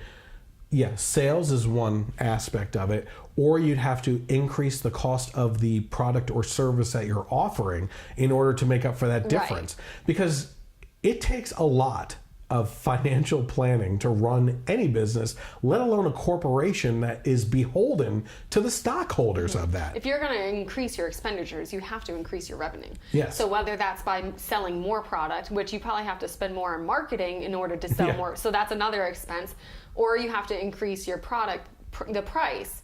But if you do that, you're likely to sell less. So I don't know where people think these companies are going to get this magic money from. Well, I can tell you where they think they're going to get it from, that the CEO is going to take a pay cut and help out. But it's just like any negotiating situation for getting hired somewhere.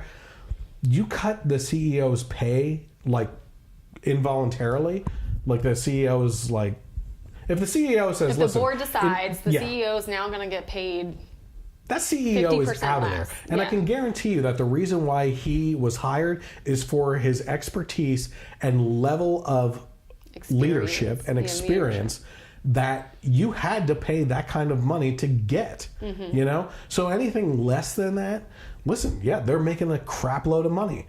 But as I always say to people that are picketing outside of places and everything and talking about how the rich earn so much and how unfair that is, tell me how the Amazon executive, Bezos or whatever his name is, him making that much more money than you affects your daily life. Well, when you're driving down the street, do you get a flat tire and go, Bezos? Like, nothing that he does is ever going to affect your life. Right. You make what you make because you signed on at that wage that you accepted. You agreed to. That's all there is to it. It just came to me, the Columbia gas situation in Massachusetts. I don't know how much you guys know about it. Pretty much Andover and Lawrence, tons of houses exploded. There's fires everywhere. Columbia Gas screwed up. Guess whose job is on the line? And I haven't heard any news lately, but I bet you when this is all said and done, he's gone. Yeah. The CEO. Responsibility always compounds as you get higher. Now, he's not the guy that screwed up. No. But it's his head. He's responsible for it. Yeah. So that's one reason that they're paid so much is because it all rides on them. Yep. It's a lot of responsibility. Absolutely. Okay, moving on here. Kevin O'Leary, my favorite shark. Whenever we watch Shark Tank as a family show that we watch and everything, and Kevin O'Leary, what do they call him? Mr. Wonderful. Is always looked at. That's what he calls himself. Yeah. But the other sharks always give him a hard time for being the hardest person to deal with and everything. He can be kind of a jerk. He can be a jerk. But he tells it how it is. But it's that whole American Idol syndrome, right? Where these singers go on to American Idol thinking that they can make it because no one ever told them you have the ability to sing. Kevin O'Leary is that parent that's your business sucks. It's dead to me. Walk out the door. Yeah. You know what I mean? Kevin O'Leary is, I believe, the smartest person on Shark Tank. The most efficient, smart person on Shark Tank. So anyway, according to CNBC, the headline is why Kevin O'Leary says Trump has a 100% chance of getting reelected in 2020 as we transition into our political topics tonight. Oh, we weren't there yet. No. Kevin O'Leary said he's going to continue investing heavily in small private businesses in America. The reason he says is because the environment just keeps getting better. He believes Trump's elimination of regulation-heavy policies will help get him reelected in 2020. He said, like him or hate him, don't care. But the policy that comes out of there in the last 2 years has ripped all that stuff out. O'Leary said, you don't see it. We never talk about that stuff, but it's small things like that that all of a sudden my restaurant business that I invested in, a company called Wine and Design, now we can open up in all these strip malls and sell franchises like crazy because the regulatory environment has changed. If you think this administration is getting voted out in the next election, you are 100% wrong. Where I go to Amarillo, Texas, Champaign-Urbana, Fargo, his name is painted on the barn, and I see it for miles around. And look, I'm not trying to advocate here for it. I'm just telling you, if you think sitting in Boston or Philly or New York or LA, that's America, that's not America. Boy, who was saying something like that earlier? Wasn't Trump saying that? Me. Oh. So these people living in cities are living in bubbles. Yeah, earlier this podcast. Oh my gosh. Mike! Where are you? Too bad.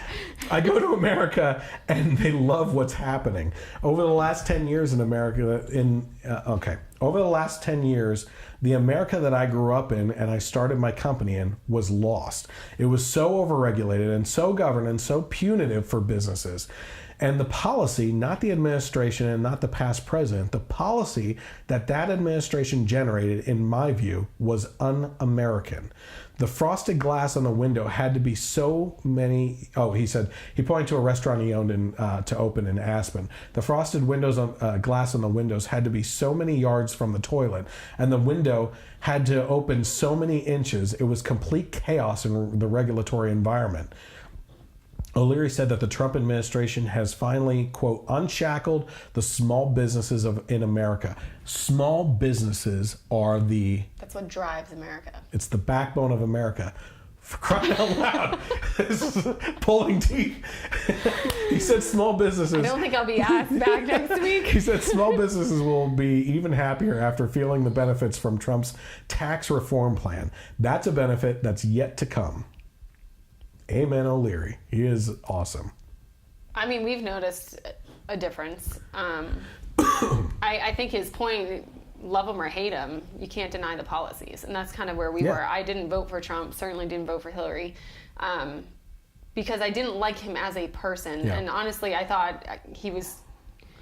And I was on the edge, but I did vote for him. You bit the bullet. But because of the Supreme Court. That was the only reason why I voted for him. His policies, though, are what's going to make me vote for him in 2020. I am I still voting don't like enthusiastically for him in 2020. I still don't like him as a person.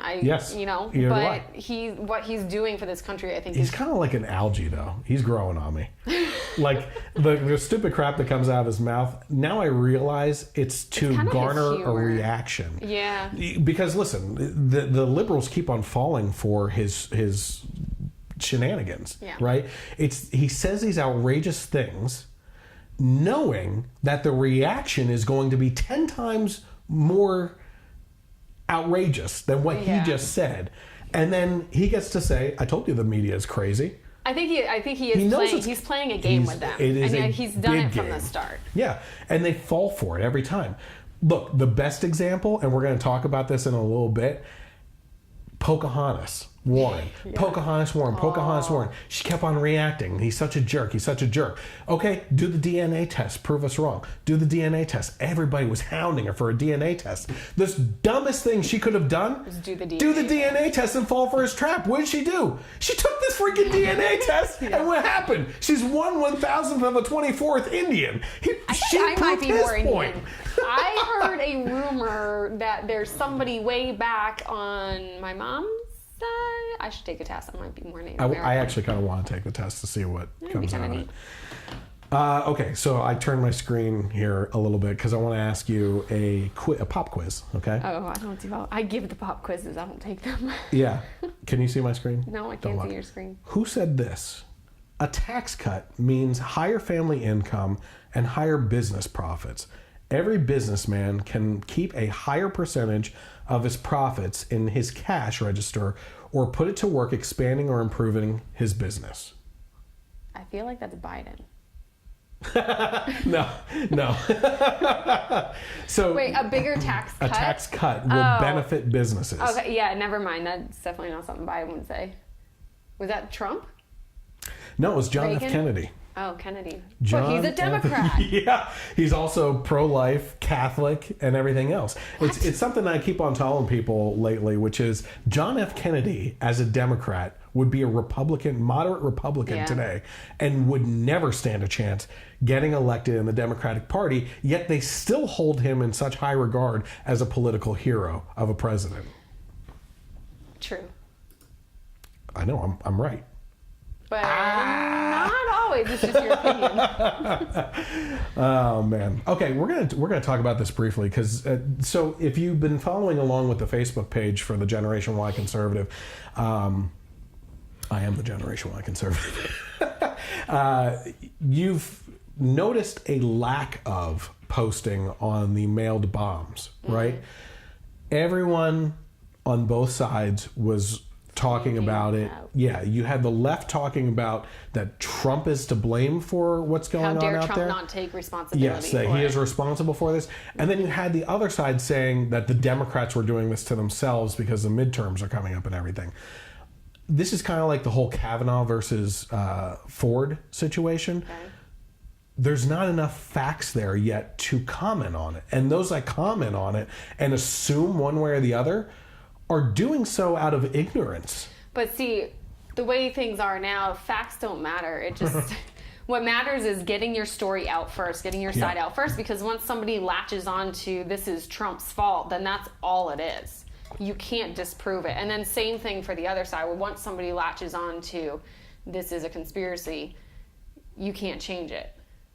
So it doesn't matter what the facts turn out to be because everybody stopped listening. Because the agenda is more important than the truth. Come on. That's a tagline of the show, for crying out loud.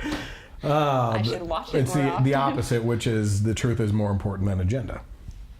But to them, the agenda is more important than the truth, which is always why I have a problem with it. Right now. Yes, yeah. So I didn't comment on this, and I took the opportunity to sit back and allow this to play out for more information. Now, the only thing I'm going to cover here is from the Western Journal.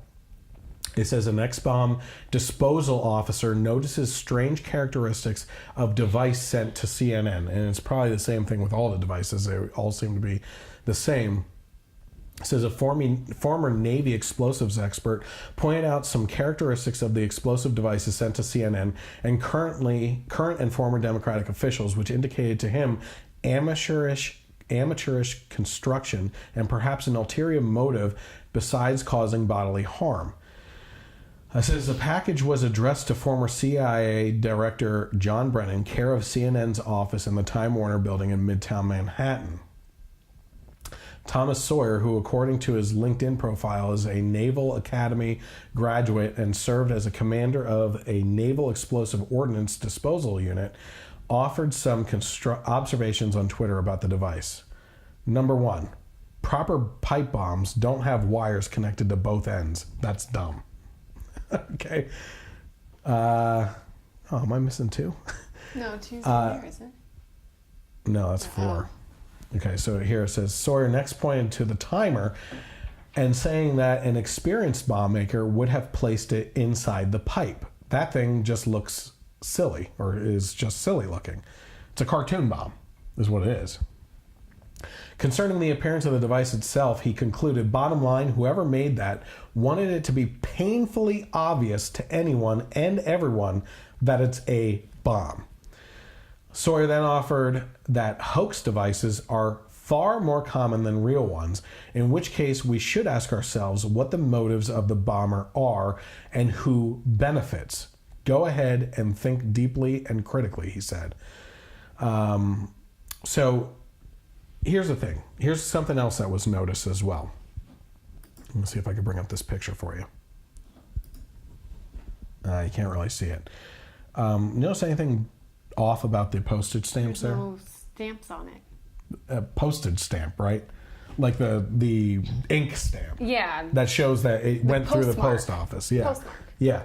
So it was never put through a post office delivery service. It would have. It was placed in the. It was placed with stamps on it. That's right? interesting. Yeah. So that's one thing. Because what he pointed out about the bomb, to me, that doesn't prove conspiracy. It shows it possible, but it also shows it's possible that the guy didn't know what he was doing. And wouldn't somebody who's kind of nuts and kind of crazy and watches a lot of movies about bombs and timers? Well, think about the timer, too. What if they hadn't gotten the mail? Well, first of all, let's say they got the mail late. The mailbox would have exploded if it was real. Let's say they got it early. Oh, geez, it looks like I have 2 more hours left on this thing. What should I do? Like, it's so stupid. It's cartoonish, right? Right. On top of that, Hillary... But I'm saying somebody who's mentally unstable and not a professional bomb maker, this could be something that they came up with. Do you know what I mean? Here's my conclusion on this in regards to a Republican. Republicans that would do something like this would know what they're doing. Screw up. I'm sorry. When it comes to weaponry, if they actually meant for bodily harm to someone, I think at least one of these things would have gone off. You know? So in the end, I'm not saying that Republicans do that, because they don't. You know, when we're going to talk about Don Lemon in a little bit, and that white men are the evil in America and everything, the terrorists. But, you know, what it comes down to for this is that if it wasn't meant to explode, which it obviously wasn't, then what was the motive behind it? I wouldn't say it obviously wasn't meant to explode. I think it could be also that somebody didn't know how to build a bomb. Maybe, but explosive experts are saying that there's no way this thing ever had a chance of doing anything. I don't know. Go on YouTube. Maybe he found a bad video. Do you know what I mean? Maybe it's the kind that the CIA puts out for terrorists to get materials off of them and everything. Yeah. Just craziness. So I'm not sold on it. It wasn't built with the intent to explode. I think it could have been, but it also could have been built by somebody who had absolutely no idea what they were doing. Because me, knowing nothing about bombs, that looks like a bomb. Yeah, a cartoon bomb. Well, how do I know that they aren't real bombs? He should have stamped Acme across Didn't Die it. Hard have a timer on their bomb? Great Christmas movie. Right. Didn't they have a timer on their bomb? I don't know. Yeah, it's not a cartoon. Okay, so we were just actually talking about Don Lemon. So before we get to exactly what he said, let's see what he had to say on his program with, Chris Cuomo, who's another dingbat. We messaged about this a little bit this weekend. I keep trying to point out to people not to demonize any one group or any one ethnicity, but we keep thinking that the biggest terror threat is something else. Some people who are marching, you know, towards the border like it's imminent. And when the last time they did this, a couple hundred people came, and they, you know, most of them did get into the country. Most of them got tuckered out before they even made it to the border. So we have to stop demonizing people and realize the biggest terror threat in this country is white men, most of them radicalized to the right. And we have to start doing something about them. There is no travel ban on them. There is no ban on, you know, they had the Muslim ban. There is no white guy ban. So what do we do about that? We have to stop demonizing people and realize that white men are the issue. Did you just demonize white men? Sounds like it. And yes, the first time I watched, or the second time I watched through this, I specifically watched Chris Cuomo's face as he said, white men are the terrorists in this country, just to see if there was any reaction. He was stone-faced the whole time. He didn't have any reaction at all. He can't disagree. Yeah. But don't white men have to follow the same immigration laws as everybody else? Yeah, and that's kind of the point. Like, Don Lemon he's gone off the deep end. I've seen Glenn Beck interview him, and he was reasonable, you know? Mm-hmm. Don Lemon, I think, is suffering from Obama out of office syndrome, I guess you could say. Like, he's just missing the guy so much, like some of our friends that praise him up and down, you know? Miss the swagger, as I say. And it's like they can't get over, they're tripping on themselves with the information that they spew out there, and they don't realize how stupid they look. Like, you literally just said to your colleague, you are the problem in this country. Yeah. And he specifically was talking about right-wingers and everything. We're going to get into a little bit more of that, but do you have anything else to say on that at all? It just seems like out of one side of their mouth they're saying you can't be racist, while out of the other side of their mouth they're being racist. Yeah. So, I mean, we're all right-wing white men are terrorists is like saying all Muslims are terrorists. It's not true. Now, are there extremists? There's extremists everywhere. Yeah. He also said on Monday night that you can't compare a supporter of Senator Bernie Sanders, who attempted to kill Republican lawmakers last year at the softball congressional game or practice, to a right-winger suspected in the Pittsburgh synagogue shooting and the right-winger who allegedly sent bombs to the network and Democrats. First of all, that person that attacked the synagogue was an anti-Trump person. I was going to say, I haven't heard anything about them. It's the left that blames Jews for everything. Trump moved the embassy to Jerusalem, something that's huge. Presidents on both sides of the aisle have promised for decades now and never followed through with. So that guy was completely wrong. It just seems like as soon as violence hits, it's somebody on the right. Again, getting their story out before, like, it doesn't matter that that guy wasn't a Trump supporter. They've said it. It's done. Yeah. The guy with the pipe bombs, I'm still just not convinced of either way. I mean, you know, well, I don't know what's going on. His van is pretty incriminating, but I think that he was just so crazy. Well put together, with stickers and everything. But I think it's just insane looking. He's crazy. Yeah, I think he is crazy. And you can't then say, you know, oh, that's that supporter of Bernie Sanders that literally shot at people at a bunch of our congressional Republicans on the field. That's just a crazy guy, you know? He isn't representative of the Democratic Party. And then turn around and say that this guy, that his everything too clearly put together as a psycho, is representative of Republicans out there right now. I wonder, why can't you compare them? Why can't you compare an extreme Bernie Sanders supporter to an extreme Trump supporter? He followed it. He added during a panel discussion on his primetime program that he, quote, doesn't see Democrats killing people over politics. But they do.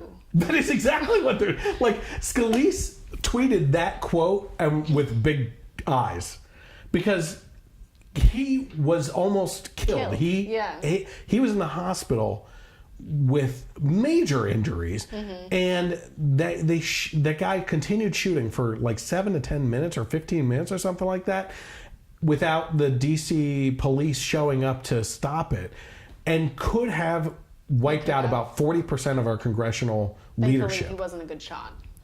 Well, thank God he was a liberal, I guess you could say. You know, that doesn't use guns. This guy... Liberals are trying to kill people. And yes, Scalise could have died. You know who else could have died? Rand Paul, when he was attacked by his neighbor, blindsided by his neighbor. He broke ribs that punctured his lungs and went through months of rehabilitation and in the hospital and everything. He could barely talk. He could barely stand without wheezing and everything. That could have very easily have killed him and everything. And then you take a look at the types of videos I'm about to show, and it's more obvious than ever that we are dealing with an insane left right now. This is a ad that the RNC just released, highlighting some of these things. If there's some collateral damage for some others who do not share our view, well, so be it. A scary moment for Senator Susan Collins and her family as a suspicious letter believed to contain a lethal substance was delivered to her home in Bangor this week. Scary moments for Republican Adam Laxalt. A man from Virginia is accused of grabbing Laxalt's campaign manager so hard it left bruises on her body. The county's Republican Party headquarters in downtown Laramie is back open for business. This just after 3 weeks ago when someone apparently set fire to it. Colorado Republican Senator Cory Gardner's office says someone texted his wife a video of a beheading. If there's some collateral damage, so be it. So a couple things that were pointed out there. So Nancy Pelosi is not. This isn't just like empty rhetoric type thing. If people disagree with our opinion, there may be some collateral damage, and so be it. And but Trump's the only one that thinks that way. in light. The only thing that the left can point out to as far as Trump antagonizing or calling for harm to people is back in his pre-presidential, in the campaign trail, when he said, get that guy out of here, rough him up, take his jacket off before you throw him out in the cold or something like that. That was stupid. You and I both agree. Yeah. He said a lot of really stupid things. But he doesn't say target people. Yeah. Yeah. I mean, you had Eric Holder talking about when they go low, we kick them. Not just empty rhetoric, like we kick them. You have Cory Booker and Maxine Waters both saying, get up in their face, find them at restaurants, and just antagonize and protest the hell out of them. You know, get in their faces. You have Hillary Clinton saying that you can't be civil with the right. Until we're back in power, we will not be civil. What happened to the idea of, like, if you're so right, of having a conversation and changing their opinions? Do you know what I mean? Like, yeah, that's what America was. So if you come and get in my face in a restaurant, I'm not likely to agree with your policies. You haven't brought me any facts and changed my... Yeah. I mean, what you're trying to do is intimidate them to not vote for what they want. Right. It's intimidation. But why can't you have a civil discussion and try to change their views on the policy? What happened to the days where you could just go outside and duel over politics? That would probably be fun. So it's not just political leaders on the left either. We're obviously dealing with craziness in the streets. Just take a look at this example of a heckler of a woman who lost her husband in 9/11. Why are you trying to block me? I'm trying to walk here. I obey traffic signals. You're a snarky little fucking idiot. Shut the up. Try something, bitch. I'm not gonna punch you. I'm not like your husband. I'm not gonna punch you. I'm not married. I'm not like your boyfriend or your cop boyfriend who's gonna knock you out, so don't worry. My husband died in 9/11. Good for him. Good. Those NYPD were a bunch of fucking sodomizing immigrants with their bully sticks. So yeah, your husband probably should rot in the grave. With their bully sticks. Oh my God, he sounds like... Was there even an episode of that? Like, I don't know. An episode of what? Like, are there accusations that ever happened? No. Like, by the way, that heckler was fired from his job for this video going viral, and that's the risk that you run. It is. It's not a matter of, like, I hope that the people that shared this video did it out of the intent of showing what's going on out there, and not the kind of bullying that the left does of find this guy, find his employer, get them to fire him, and antagonize the heck out of them until they do that. But if you see that as an employer, you don't want your employees acting that way. They released especially a if you're statement. dealing with customers or something like that. Yep. So here's another RNC ad that was just released in regards to the left's violence. We are standing here at the doorsteps of the Supreme Court of the United States of America, where the people are demanding justice. The President of the United States is a compulsive, pathetic, daily liar. That you cannot be civil with a political party that wants to destroy. They go low, be kicked. I'm going to say one thing. Trump.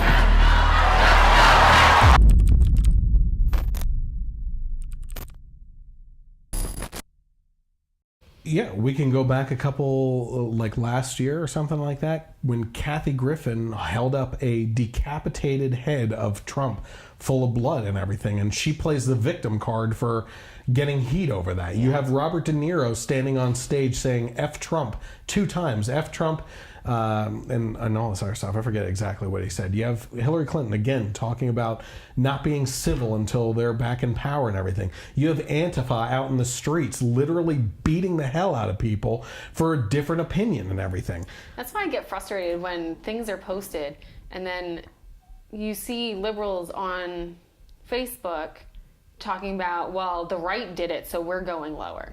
And honestly, I feel like if there was more attacks from the right, we would definitely see it. Oh, yeah, absolutely. So I feel like I see it more from the other side. It's like the calls that Trump is a sexist, bigoted, racist, homophobe.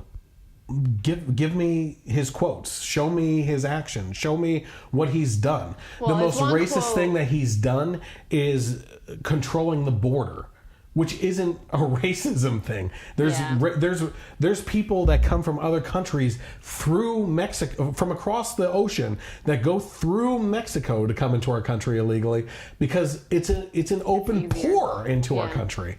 Well, I will say his quote about grabbing women in particular areas was not. Well, of course, it was stupid to say that. Yeah. But at the same time, how many women have actually come forward and said that he did those things? You have Stormy Daniels, but guess what? He just won a lawsuit against her, and now all the money that was donated to her from people that hate Trump is going right back into Trump's pockets, which is fantastic. Yeah, I mean, I almost feel like if he was that terrible, why wouldn't people be coming forward? Because... in light of Me Too? Oh, yeah. It's ridiculous. This is the kind of stuff that gets me too. A black Trump supporter that was assaulted by Antifa. It was a blatant cheap shot in Laguna Beach Sunday night. Video catches a man walk up behind Trump supporter R.C. Maxwell, then take a swing at him. If the optics were completely different and I was a Black Lives Matter supporter and I was attacked on the Trump side of a protest, I would be spotlight on CNN right now. Maxwell met up with me on Tuesday, telling me the attack was unprovoked. I went over to the left side to see if I can engage them with dialogue, and I was instantly encircled by the so-called anti-fascists. The man who allegedly sucker punched him quickly identified himself on Twitter after the rally, tweeting that he did it because Maxwell wouldn't stop talking about Trump and that he isn't racist. When someone called for his arrest, he replied, quote, "Please arrest me, LMFAO." Laguna Beach police granted his request. 20-year-old Richard Losey was arrested Tuesday evening and charged with battery and making terroristic threats. I think the fact that I'm a black conservative causes a lot of problems for the left side because there's no way they can really resolve that according to their narrative of what they think Trump supporters are. So I think that was something that was a bit triggering to the other side. The sucker punch wasn't Maxwell's only issue at the rally. Hours before it happened, I tried to interview him after we saw him get shoved by members of Antifa. Jesus! Antifa was violent. Keep your hands to yourself, man. We were quickly surrounded by counter-protesters, which led Maxwell to speak out. I have a different political opinion. That's no reason to treat me less human. But these so-called anti-fascists are literally the fascists themselves. They're the ones who want to engage in dialogue, violence, and not dialogue. And you just wanted to ask me a couple of questions about what was happening, and we could not even conduct an interview. Maxwell believes counter-protesters targeted him because he's a black man supporting Donald Trump. So I was getting lots of specific comments like, "You're a sellout, you're an Uncle Tom." And he says it's that attitude that stops America's political divide from ever being bridged. Dialogue is being shut down and free speech is being attacked. As of Wednesday night, jail records show that the suspect, Richard Losey, is still behind bars at the Orange County Jail. He has a $500 bond. His next court date is set for Thursday. In Los Angeles, Bill Malugin, Fox 11 News. So in regards to this and everything, there's a couple really great points that this guy made. It's amazing to me how articulate the Republican supporters or conservative supporters are, as opposed to people that are just willing to sucker punch out of nowhere. Yeah. You know what I mean? Which is exactly to Billy's point that he said. You can read that. Yeah, so Billy said, "I think it's amusing that the left wants to start a civil war with us." The only way that they can win a physical fight is to ambush, you know, and sucker punch people and everything. He's right. And what he's not just outright saying right now is the people that are anti-gun want to start a war with the people that have the guns. It doesn't make much sense. No, that's moronic level of thinking. And to be honest with you, to see the amount of restraint and control gun owners have over themselves in light of these people just shows how responsible gun owners actually are. To his point, though, he's right. The Democratic liberal left has no response to black Republicans because they lose their narrative and it's falling apart. Candace Owens is a great example that's bringing this to light through Turning Point USA. And the fact that the White House just hosted 400 young black conservatives that support Trump. The media barely touched it, barely covered it, and the people that did cover it, like Al Sharpton, said that he was using them as props. That's what I get frustrated by, because the media doesn't know what to do with it. Al Sharpton doesn't really know what to do with it because black people need to vote a certain way. And it's almost like when Hillary was running and how dare women vote against Hillary.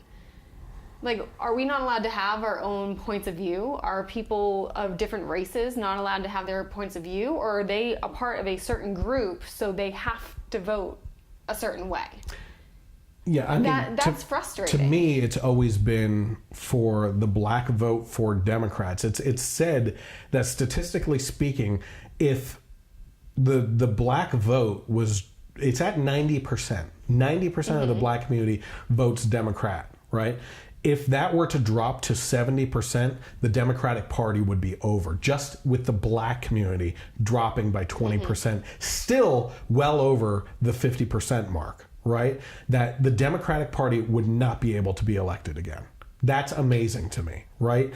And so that's why they need certain groups to vote in lockstep. Absolutely, and my point being to that. When people of those groups start thinking on their own, whether they're thinking on their own, they end up exactly where they were before or somewhere else. That's all I would encourage. They need to think on their own.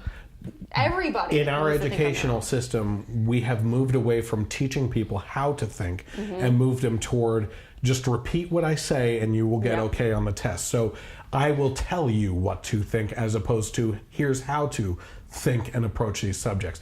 The black vote, the Hispanic vote, the LGBT vote, and everything else in regards to and in response to the Democratic Party has always been, again, we were talking about the cartoon bombs and everything, has always been that cartoon fishing rod on your taped to your back, hanging over with a dangling carrot of promises that the Democratic Party makes you that you're always reaching for and running towards, but it's moving with you and you can never catch it because they keep on saying, just get us elected, we'll get you this. Here, okay, you got us elected, now we need this to get elected, now we need this person to get elected, we need to take this house, we need to take the presidency, we need to take the Supreme Court.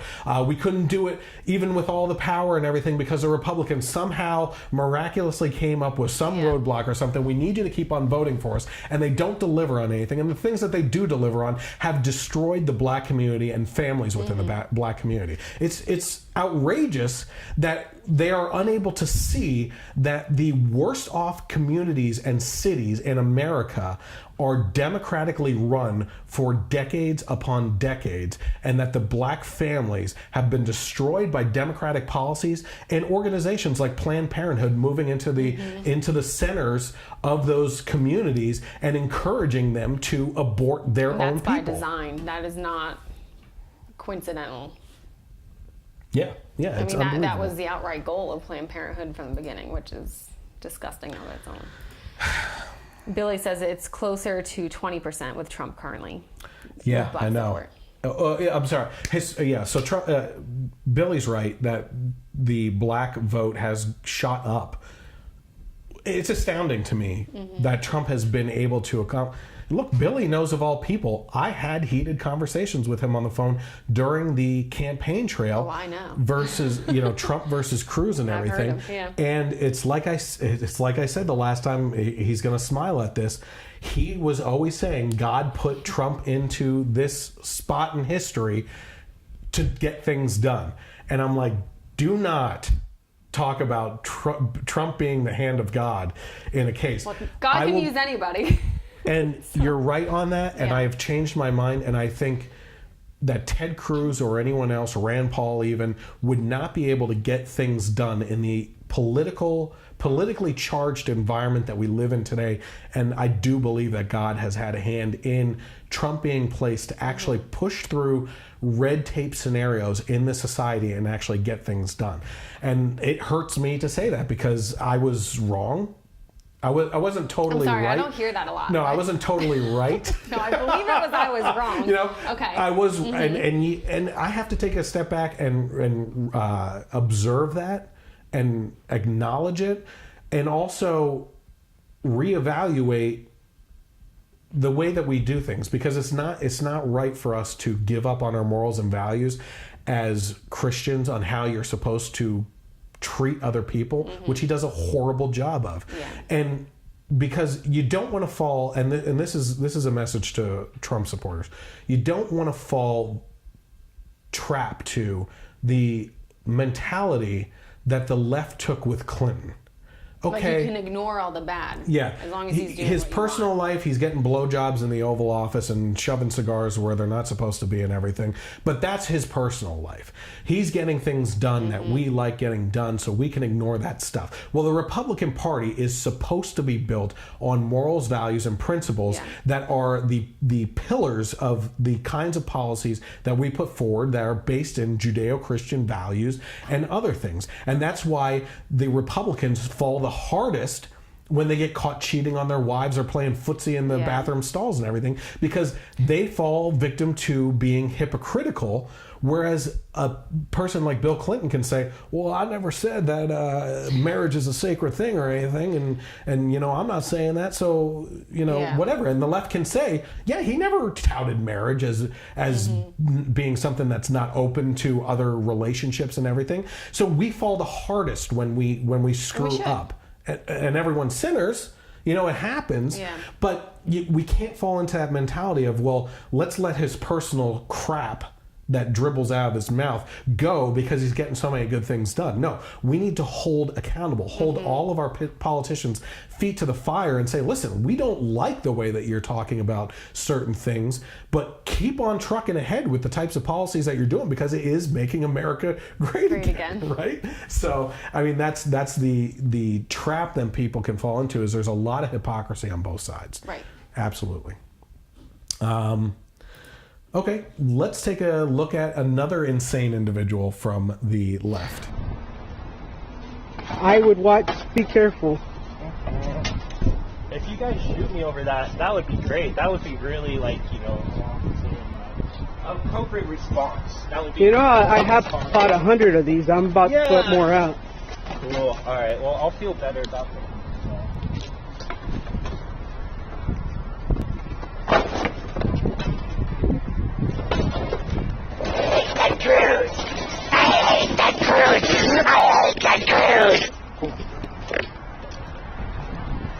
Yeah, so this video is actually longer than that, but that was the main point that you can take away from it. If you take away these people are psychologically imbalanced. It kind of brings me back to that video that you showed earlier of the pledge that the father did with his son, of when you encounter a problem or a conflict, think before you react. I think that man could have used that advice. Yeah. You know, maybe screaming like that into a camera is not going to be productive. What does that accomplish? That makes you look crazy. You look insane. You know, if he had walked up to that man putting out the Ted Cruz signs and tried to have a productive conversation, and why do you support Ted Cruz? Well, this is why I think you shouldn't. That would be a whole lot more, you know, I keep saying productive. It'd be more productive than tearing up the sign. Well, I can't give them credit for that, because I don't think that they're educated enough to have those conversations. But I really think that's why these things escalate to this point, is because they can't make their point any other way through civil discourse, because they don't know how to argue facts and statistics, because they don't access those things. They have the access, don't get me wrong. They have the ability to look up these things and research these things on their own and formulate their own opinions, but they instead choose to regurgitate what they already are being told and react through violence as a means to intimidate and instill fear into the opposition, to shut down their free speech so that they don't have to listen to you. Right. What are you smiling about? Billy says, I'm writing a check to Cruz currently. Absolutely. Let's see here. Oh, here you go. Here's another one. In light of all the Me Too movement and everything that's going on, it's supposedly Republicans, Trump, what we just talked about, grab her by the what? You know? Don't say it. I'm not. By the kitty. By the kitty cat. Okay. So, Don Lemon, you keep on talking about how white men are the problem. Here's a white man that's a problem that falls in the Democratic side, getting aggressive with a female GOP opponent. But Democrats don't get aggressive. Yeah. For those of you listening to the podcast, tune in to the YouTube version to actually take a look at this then. So let's see.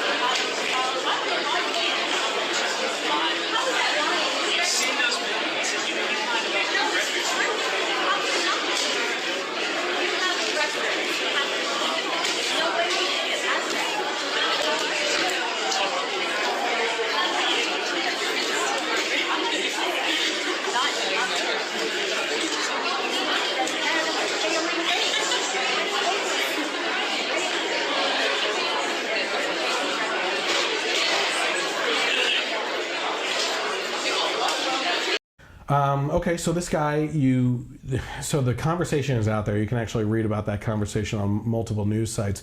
But he gets up to the stage. He starts waving his finger at her and accusing her of stuff. Then he throws himself up on the stage, pops up in her face, hovering over her, and she moved back 3 times, and every time he went toe-to-toe and tried to get up in her face. The last thing he did was he clutched her shoulder with more force than I just gave you there, because she actually said it was antagonizing and hurtful when he grabbed her shoulder, and then he ended it with a pat like that and walked off the stage and everything. Like, this is, we keep on hearing from the left about how we men or anything in the whole Me Too movement are objectifying women, treating them like crap, and as lesser people, not equal, and doing. I do wonder, would he have done that to a man that he disagreed with? Oh, hell no. No, absolutely not. So that's just another example.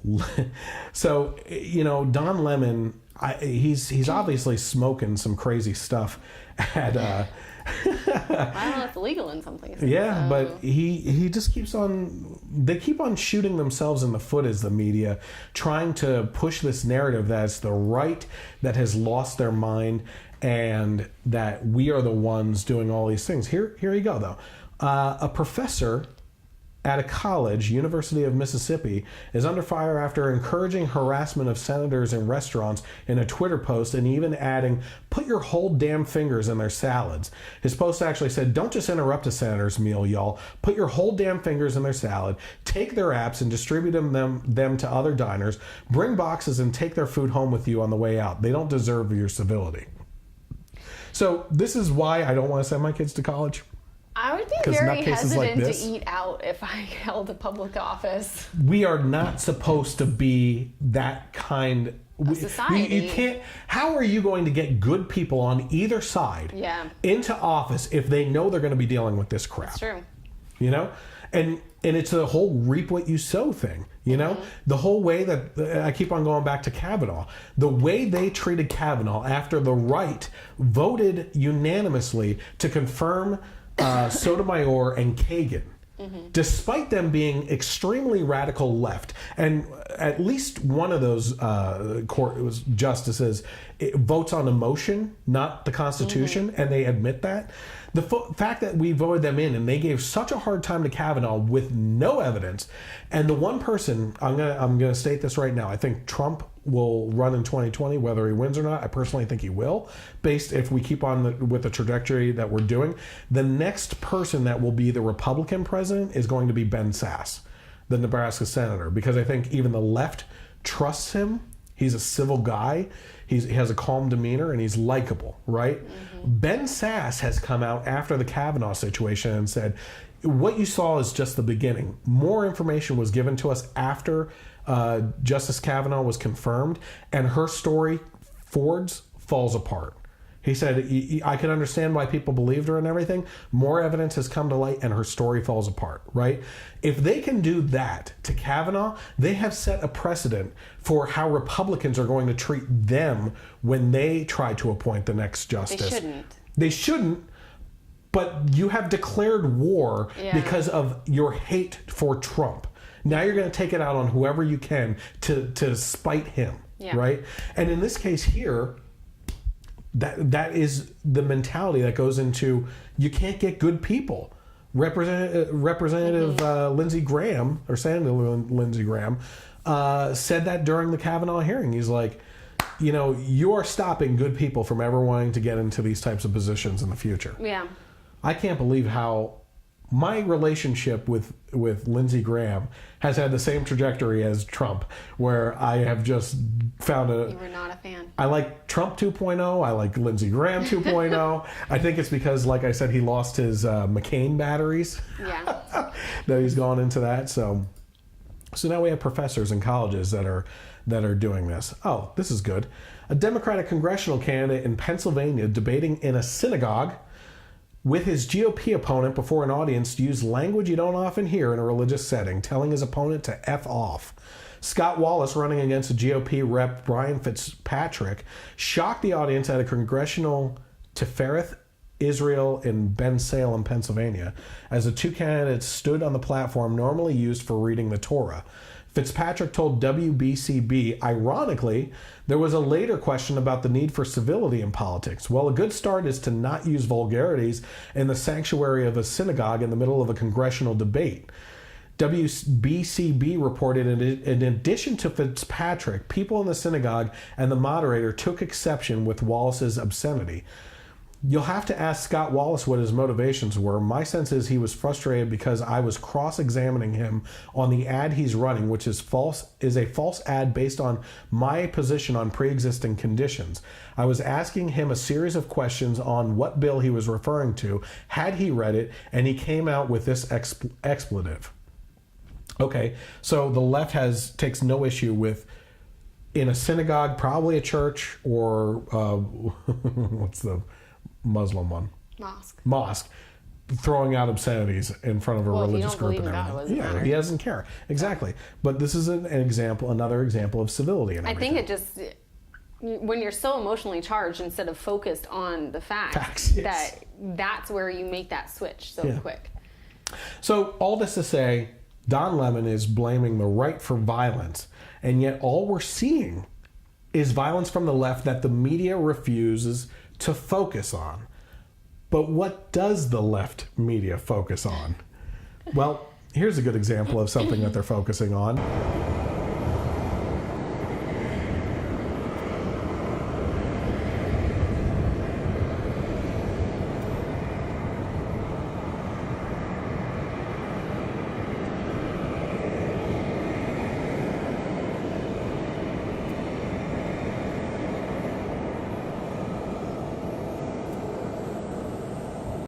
Okay, so again, if you're just listening to the audio version of the podcast, it was riveting. It was, yeah. It was a cut down version of about a 3-minute video of Trump getting onto Air Force One and leaving his open umbrella on the the stairs. Stairs, yeah, that led up to the plane and everything. And the MSNBC focused on the fact that he is like this hoity-toity guy that's just so used to people taking care of him or something that he would leave his open umbrella outside. Well, that's my point. Who the hell cares about this stuff? They're focused on stupid crap like this when, as I keep on saying, no one's focused on what's happening in Nicaragua. No one's focused on Venezuela. No one's really talking about the motivations behind the caravan coming up from Guatemala. No one's focused on what's happening in Israel or anything. Or what his policies are doing. Yeah, there's so many things going on. They have to be focused on any little thing that they can nitpick apart because they are just searching for something to lead to an impeachment. That's all they want at this point. Well, leaving your umbrella like that is an impeachable offense. Yeah. It seems like you're searching when you're pulling up umbrella footage. Do you know what I mean? Like, I don't care if he's eaten off a silver spoon for his entire life, which it sounds like he probably did. I don't care. What I care about are his policies and how he's affecting our government, because that's his job. Yeah. You know, sure, I wouldn't have done that with my umbrella, but that's not going to affect the way that he runs the country. I kind of feel like, even though it wouldn't be proper, if I were to be president, I would spend most of the time in jeans and a t-shirt under a business suit or something like that. I thought you'd be like, I'd be throwing umbrellas everywhere. Yeah. Just shake it off and bring it in, like, all dirty. I don't care. Like, the point isn't to be like some snobby person up on a pedestal. This is another one of my... The point they're trying to show is that is who he is. He is that upper class snobby person, but... Obama with arugula. Give me a break. You know what I mean? Like, you can point out to all this stupid crap from everyone. Jeans. He was down to earth. Yeah, and rode a bike with a little girl helmet on, too. Here's another point that I always make in regards to politics and everything is whether you're on the right holding up Trump as this great president that you really look up to, or you're on the left that did the same to Obama or anything like that, the one thing we need to focus on as politically active people on both sides of the aisle is these are public servants. We have a tendency to take up this perception of the old style, like English royalty and everything and focus on, oh my gosh, it's like a royal American family or something like that. These are public servants that were put there by the people to serve the people, and not some royal family that's a symbol for the country or anything like that. These people are here for our servitude to get things done for the people, and yet we keep on putting them up on these pedestals. Whether you're a crazy Trump supporter or a crazy Obama supporter, you need to set that in your mind that these are not people to look up to all the time. I mean, you might have characteristics, but they're there to get things done for us. It's not a celebrity status. Right, or it shouldn't be. Yeah. Speaking of celebrities, one that just won't go away. There's two things I want to dive into here. You might pick up on more, but I can't believe the idiocy of what happens in this interview with Hillary Clinton. What's often called political correctness is politeness. Right. It's not being rude and insulting to people. It's respecting the diversity that we have in our society. So I don't know exactly how to answer that, because the Democratic Party is a much more diverse political party, attracting people who are African American, Latino, LGBT, whatever the reason why people feel more comfortable where they are taken in, where they are included as part of a political movement or party. And I don't think it's politically correct to say we value that.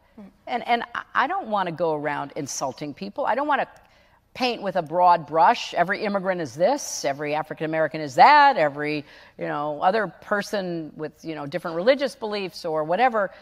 That's childish. What do you think of Cory Booker's? And you didn't comment on him, and you feel free. Oh, I adore him. What do you think about him saying kick them in the shins, essentially? Start to get to that kind of political. Well, that was Eric Holder. Yeah, Eric Holder. Yeah. I'm sorry. Yeah, I know they all look alike. No, they don't. Oh, well done. Okay, first thing first, before we get to the obvious racism here, what she said right before that statement was, I don't want to paint with a broad brush like all the immigrants are this situation. All she does is paint with a broad brush. The Tea Party is this. Republicans are that.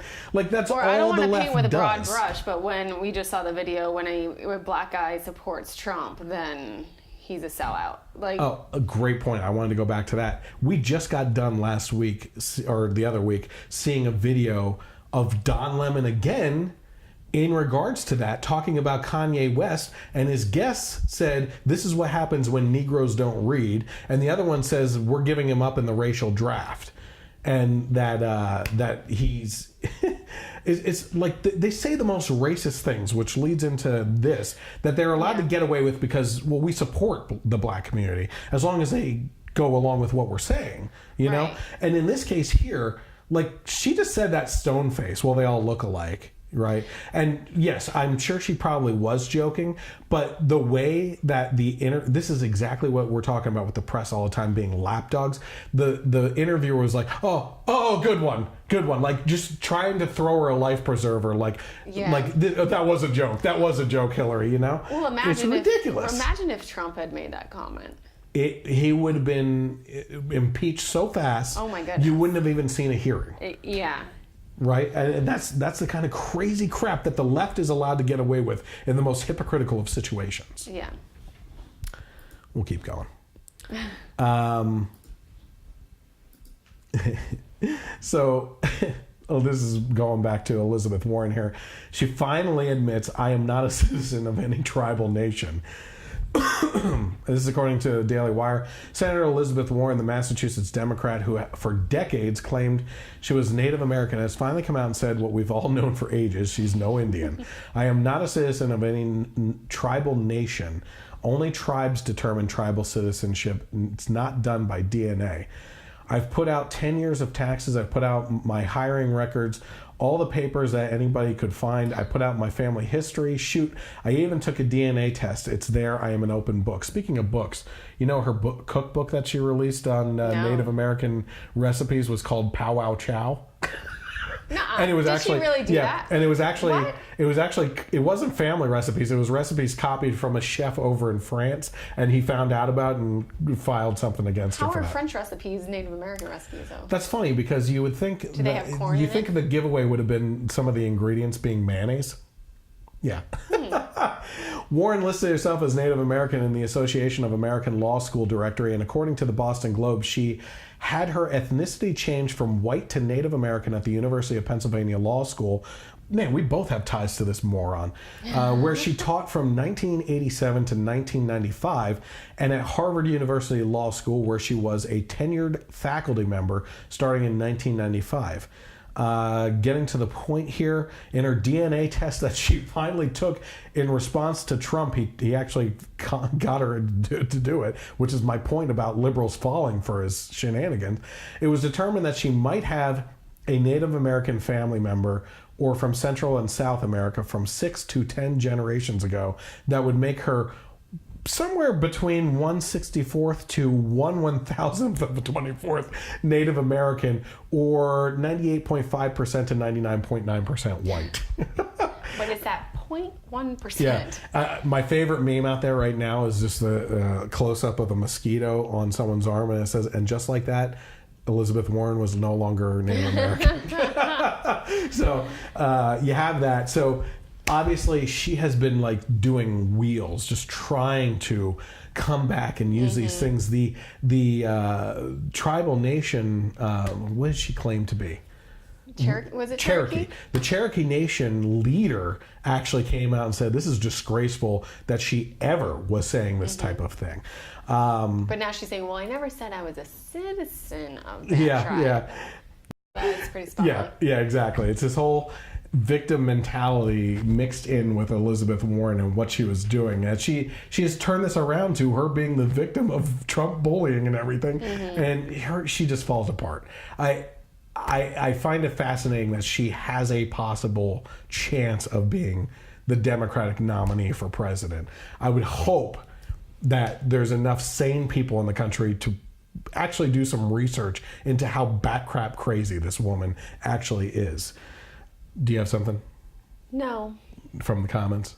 Well, Billy says he's 8% Jewish and 3% Turkish, so what about his oppression?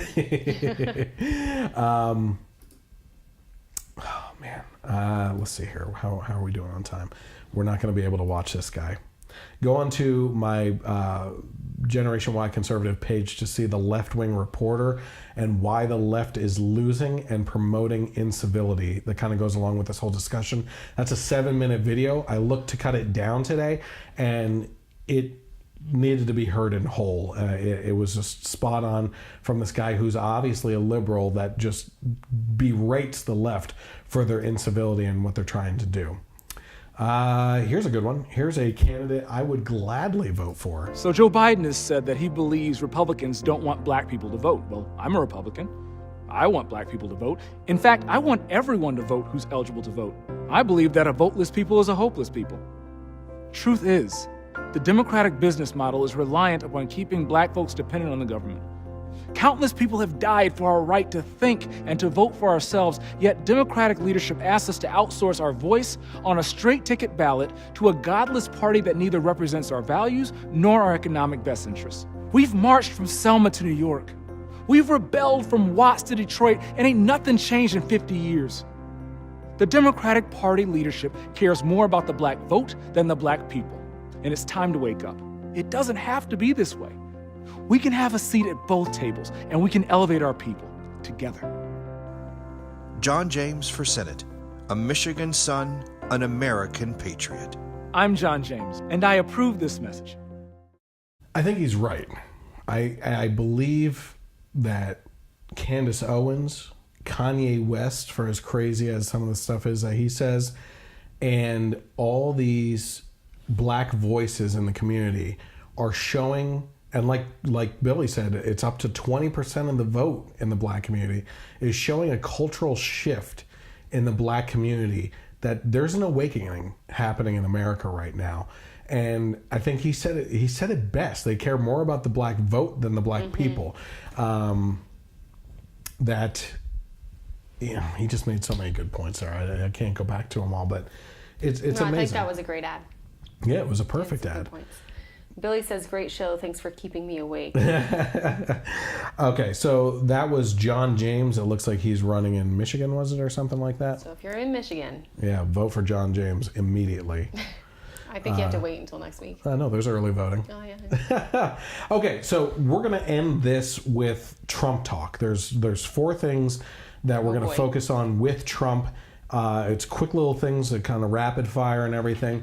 This is according to CNBC, which I think has turned this corner where I always said that if you want news without opinion, you go to CNBC because they're focused on the markets and the economy and everything else, and you're just going to get the facts. They've changed that.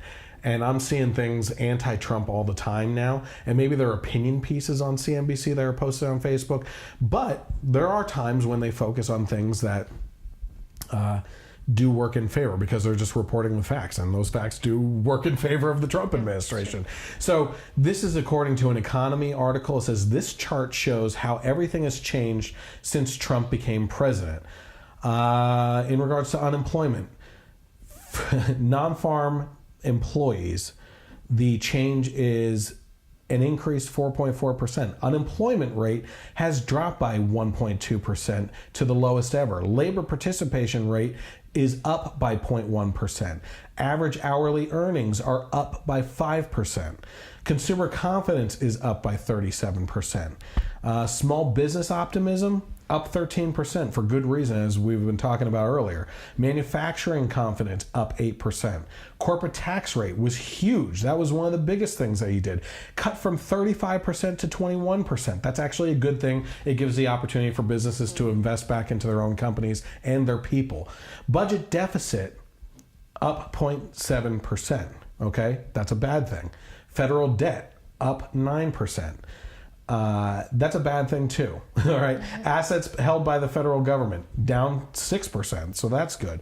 Now, quickly before we go on to more things, this whole thing is good except for those things. The libertarian in me doesn't want to see the debt or deficit go up, right?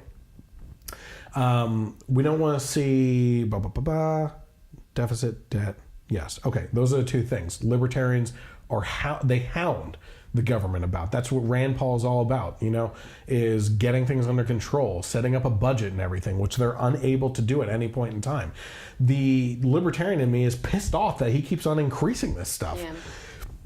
But I'm not making excuses. But when you're President Obama and increasing the deficit and not doing any positive things in these other areas. And the unemployment is going up. And, everything is going negative and the debt and deficit's going up.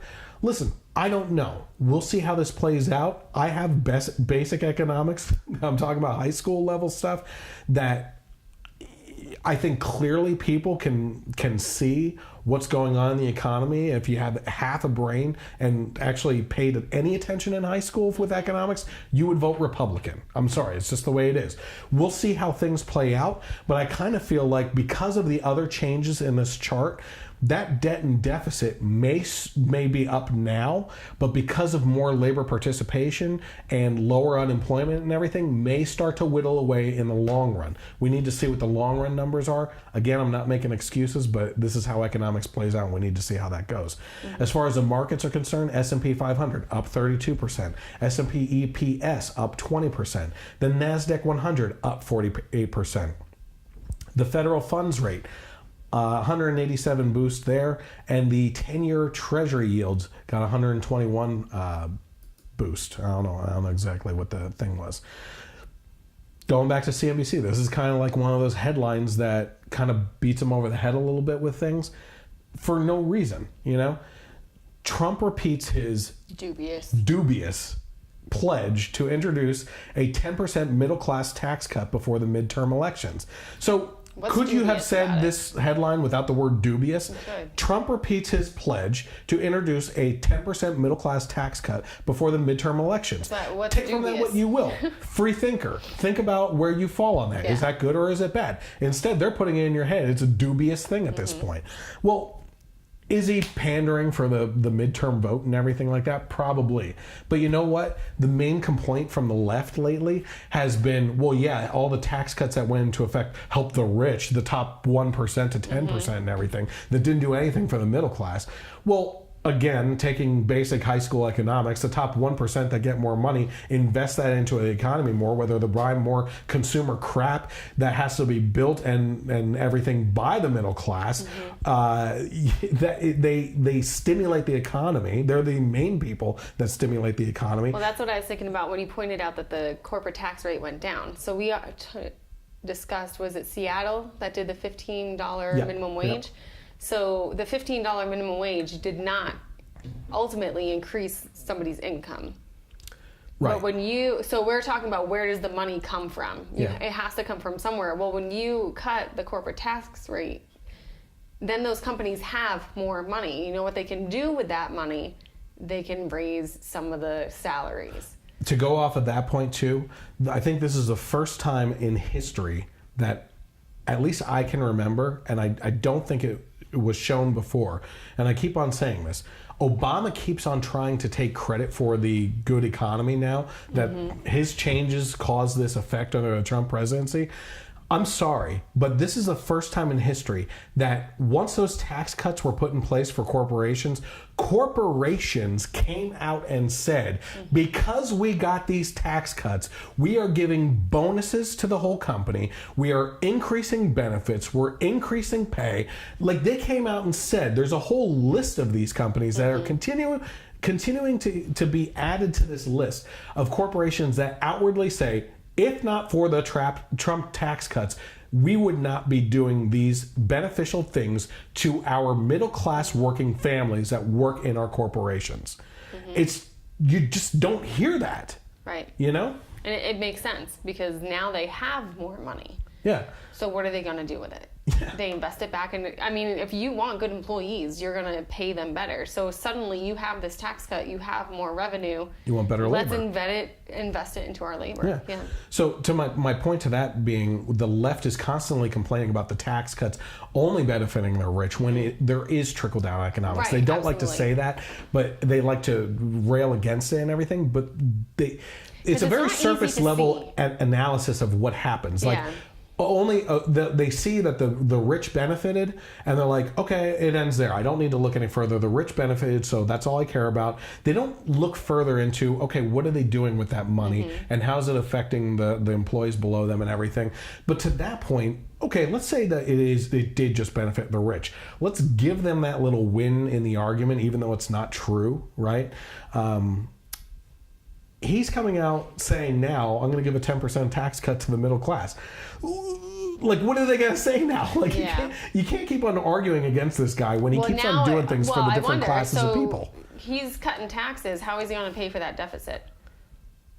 Historically, looking at statistics, during the Reagan administration, there were massive tax cuts and the deficit increased, but it actually decreased on a faster pace because it created more revenue to the economy, back to the federal government, because it introduced more taxpayers into the equation to pay it off quicker, because the companies invested in those people to bring them into the companies, and it added more taxpayers to the people that pay into the overall. So it created more jobs, and that's how it created more taxes. Yep. So speaking of taxes and everything, here are the best and worst states, top 10. We're going into the top 10 of the tax-friendly states. So the top 10 most tax-friendly states, in order, top 10, Alaska, Wyoming, South Dakota, Florida, Nevada, North Dakota, Delaware, Arizona, Mississippi, and Louisiana. What do all those have in common? Run by Republicans, right? Yeah, some are, and some are run by Democrats and everything, but for the most part, we're talking about the middle of the country, right? For the most part, I said.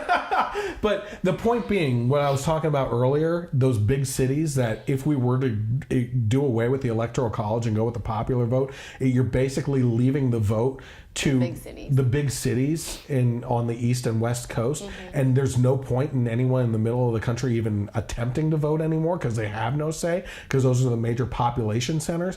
They have no idea of what's going on outside of their bubble. Yeah. And the people that know what's going on are towards the middle of the country, and they're actually seeing the benefits of these types of things. Now, the top 10 worst cities for taxes: Minnesota, Maryland, New York, Illinois, Maine, Vermont. Oh, look at that New England area. Hawaii, California, New Jersey, Connecticut. Connecticut, no. We are talking about democratically run states in that case there, okay? Right off the bat, Minnesota has fluctuated. It's purple sometimes, mostly blue. Maryland, blue. New York, bright blue. Illinois, bright blue. Maine, Vermont, and Connecticut, blue as all get up, okay? New Hampshire is the one that goes Republican sometimes. I thought Maine was Republican sometimes. Isn't there a Republican? No, they have issues up there. They have Susan Collins as a Republican. That's not a Republican. Hawaii, California, New Jersey, bright blue states. You know what I mean? So those are the top 10 for the worst and best tax states as well. Last point here. Piers Morgan. I do not like Piers Morgan. I almost used the word hate. I don't hate people. But he grates my nerves. You know what I mean? I'm aware. According to the Daily Wire, the headline says Piers Morgan is saying Trump is poised to deliver the biggest knockout punch of his presidency. Former CNN host Piers Morgan has a hard message for Democrats just 2 weeks out from the crucial midterms. Trump's kicking your ass. If things continue to trend as recent polls are indicating, Morgan predicts Trump is about to deliver the biggest knockout punch of his presidency. In an op-ed for the Daily Mail Monday, Morgan declares what Democrats refuse to admit, that President Trump is winning. There is simply no other way to fairly interpret the fact that he's just hit a new high in his approval rating. Even better for Trump, he's officially more popular than his predecessor Barack Obama was at the exact same stage of his first tenure as president, citing a new NBC Wall Street Journal poll that found Trump at a poll high of 47% approval rating, 2 points better than Obama at the same point in his presidency. That's amazing. That's amazing. I hope he's right. That just shows you that after all the work that the media's putting in to destroy this man, it's going the opposite way. Imagine how he would be, what his approval rating would be if they praised his accomplishments. Hard. Yeah, or not even just praise it, just reported. Yeah. Just did their job. He said, given all the fire, brimstone, and perpetual outrage about Trump since he won the White House, this is a truly remarkable state of affairs. Until recently, it was widely assumed the Republicans would lose control of the House of Representatives in the midterm elections. It was being depicted as a damning referendum on Trump, and historically, most presidents, like Obama, take a whack in the midterms. But now I'm not so sure. In fact, I'd say there's a very good chance the Republicans will hang on to the House as well as the Senate, and Trump will move on empowered and emboldened to what could very well be an even bigger win in 2020. I honestly think that's inevitable. Barring any huge screw up that he does, you cannot take a look at the economic numbers and the effect on personal family income and say, yeah, you know what, I'm gonna take a chance of swinging the fences the other way and go with a radical socialist, avowed socialist. Yeah. You know? I'm hesitant to believe anything that's so, I mean, they did that with Hillary. Yeah. There's no way she's going to lose. So I'm hesitant when I hear things. It was a 92% poll by one of CNN or something like that. 92% chance that Hillary Clinton wins. 8% that just goes to show you what the pollsters are like. Right. Well, these are polls. I mean, I take guarded optimism in. Yeah. I mean, I hope you're right, but Trump is this guy that seems to pull out these impossible and how things. do they do it by? I don't know. It's so crazy. The effect of this endless hysterical cacophony, as I have repeatedly warned, has been to make Trump ever more popular with his base and with the GOP. I look at the Democrats today and see a party that's learned absolutely nothing about how to beat Trump. And I see a president who's growing stronger and stronger by the day. To that point, I come home and I tell you this. I work in a city of a majority Democrat. And my clients that open up about politics, I don't ever bring it up. I don't tell them about the podcast or anything, except for a select few. I think you might probe. I poke. I poke. I'm a poker. I like to poke a little. I think the huge. YouTube, I get a huge reaction. movement might have something to say about that. Yeah, it's these Democrats that I'm talking to are outwardly telling me in mass that they voted for Trump and that they agree with his policies. I have black and lesbian clients that are telling me that either A, they voted for Trump and love what he's doing, or B, didn't vote for Trump, but are probably going to vote for him the next time because they absolutely agree with everything that he's doing. And it's not only his policies, it's this PC culture that we're living in that, like Bill Maher said at the beginning of this podcast, 80% of the public doesn't want this PC attitude out there right now. It's just ridiculous. It's almost like they're overplaying their hand. Oh, yeah, absolutely. Yeah, one can hope. Oh, we got a lot more comments here. Yeah, Billy's been busy. Yeah. Okay, so, all right, so that is it for the podcast tonight. I appreciate everyone tuning in. We went a little bit over on the time, but that's okay because I don't have a show after me on the KLRN network anyway. That's okay. He can hold his wife hostage as long as he wants. So I want to thank everyone for tuning in tonight and those that participated in the comments. Remember, you can always find the show and get interactive like Billy and a couple other people did tonight, Zara. And Brant and a couple other people. Actually, this is probably the most comments we've had in a long period of time. You can always get interactive on the podcast, and we will read those things out and react to them and everything by finding the Generation Y Conservative Facebook page, hitting like, hitting follow, and get notifications. You want to click on that because I do the same thing for Shapiro and everything, and when he and Crowder go live, I get a notification that they went live, so you can tune in right away, and that's fun to get interactive on the podcast, and I would appreciate that. Again, certainly hit share and share the video with like-minded individuals, tag them in the comments and everything as far as something that they might enjoy. Also, you can find me on Twitter at Gen Y Conservative without the E on the end. You can find me on YouTube, where you'll actually find an even better version of HD audio and video of this podcast once I get done editing it and post it there, so you can subscribe to the podcast on there, find multiple other things, including movie reviews and a couple other things that are in the works that I just haven't gotten around to. So who knows if they're coming, who knows if they are not coming, I don't know. Also, if you are an audio listener, you can always tune in on KLRN Internet Radio on Sundays from 3 to 6 p.m., or in this case, 3 to 6:15 p.m.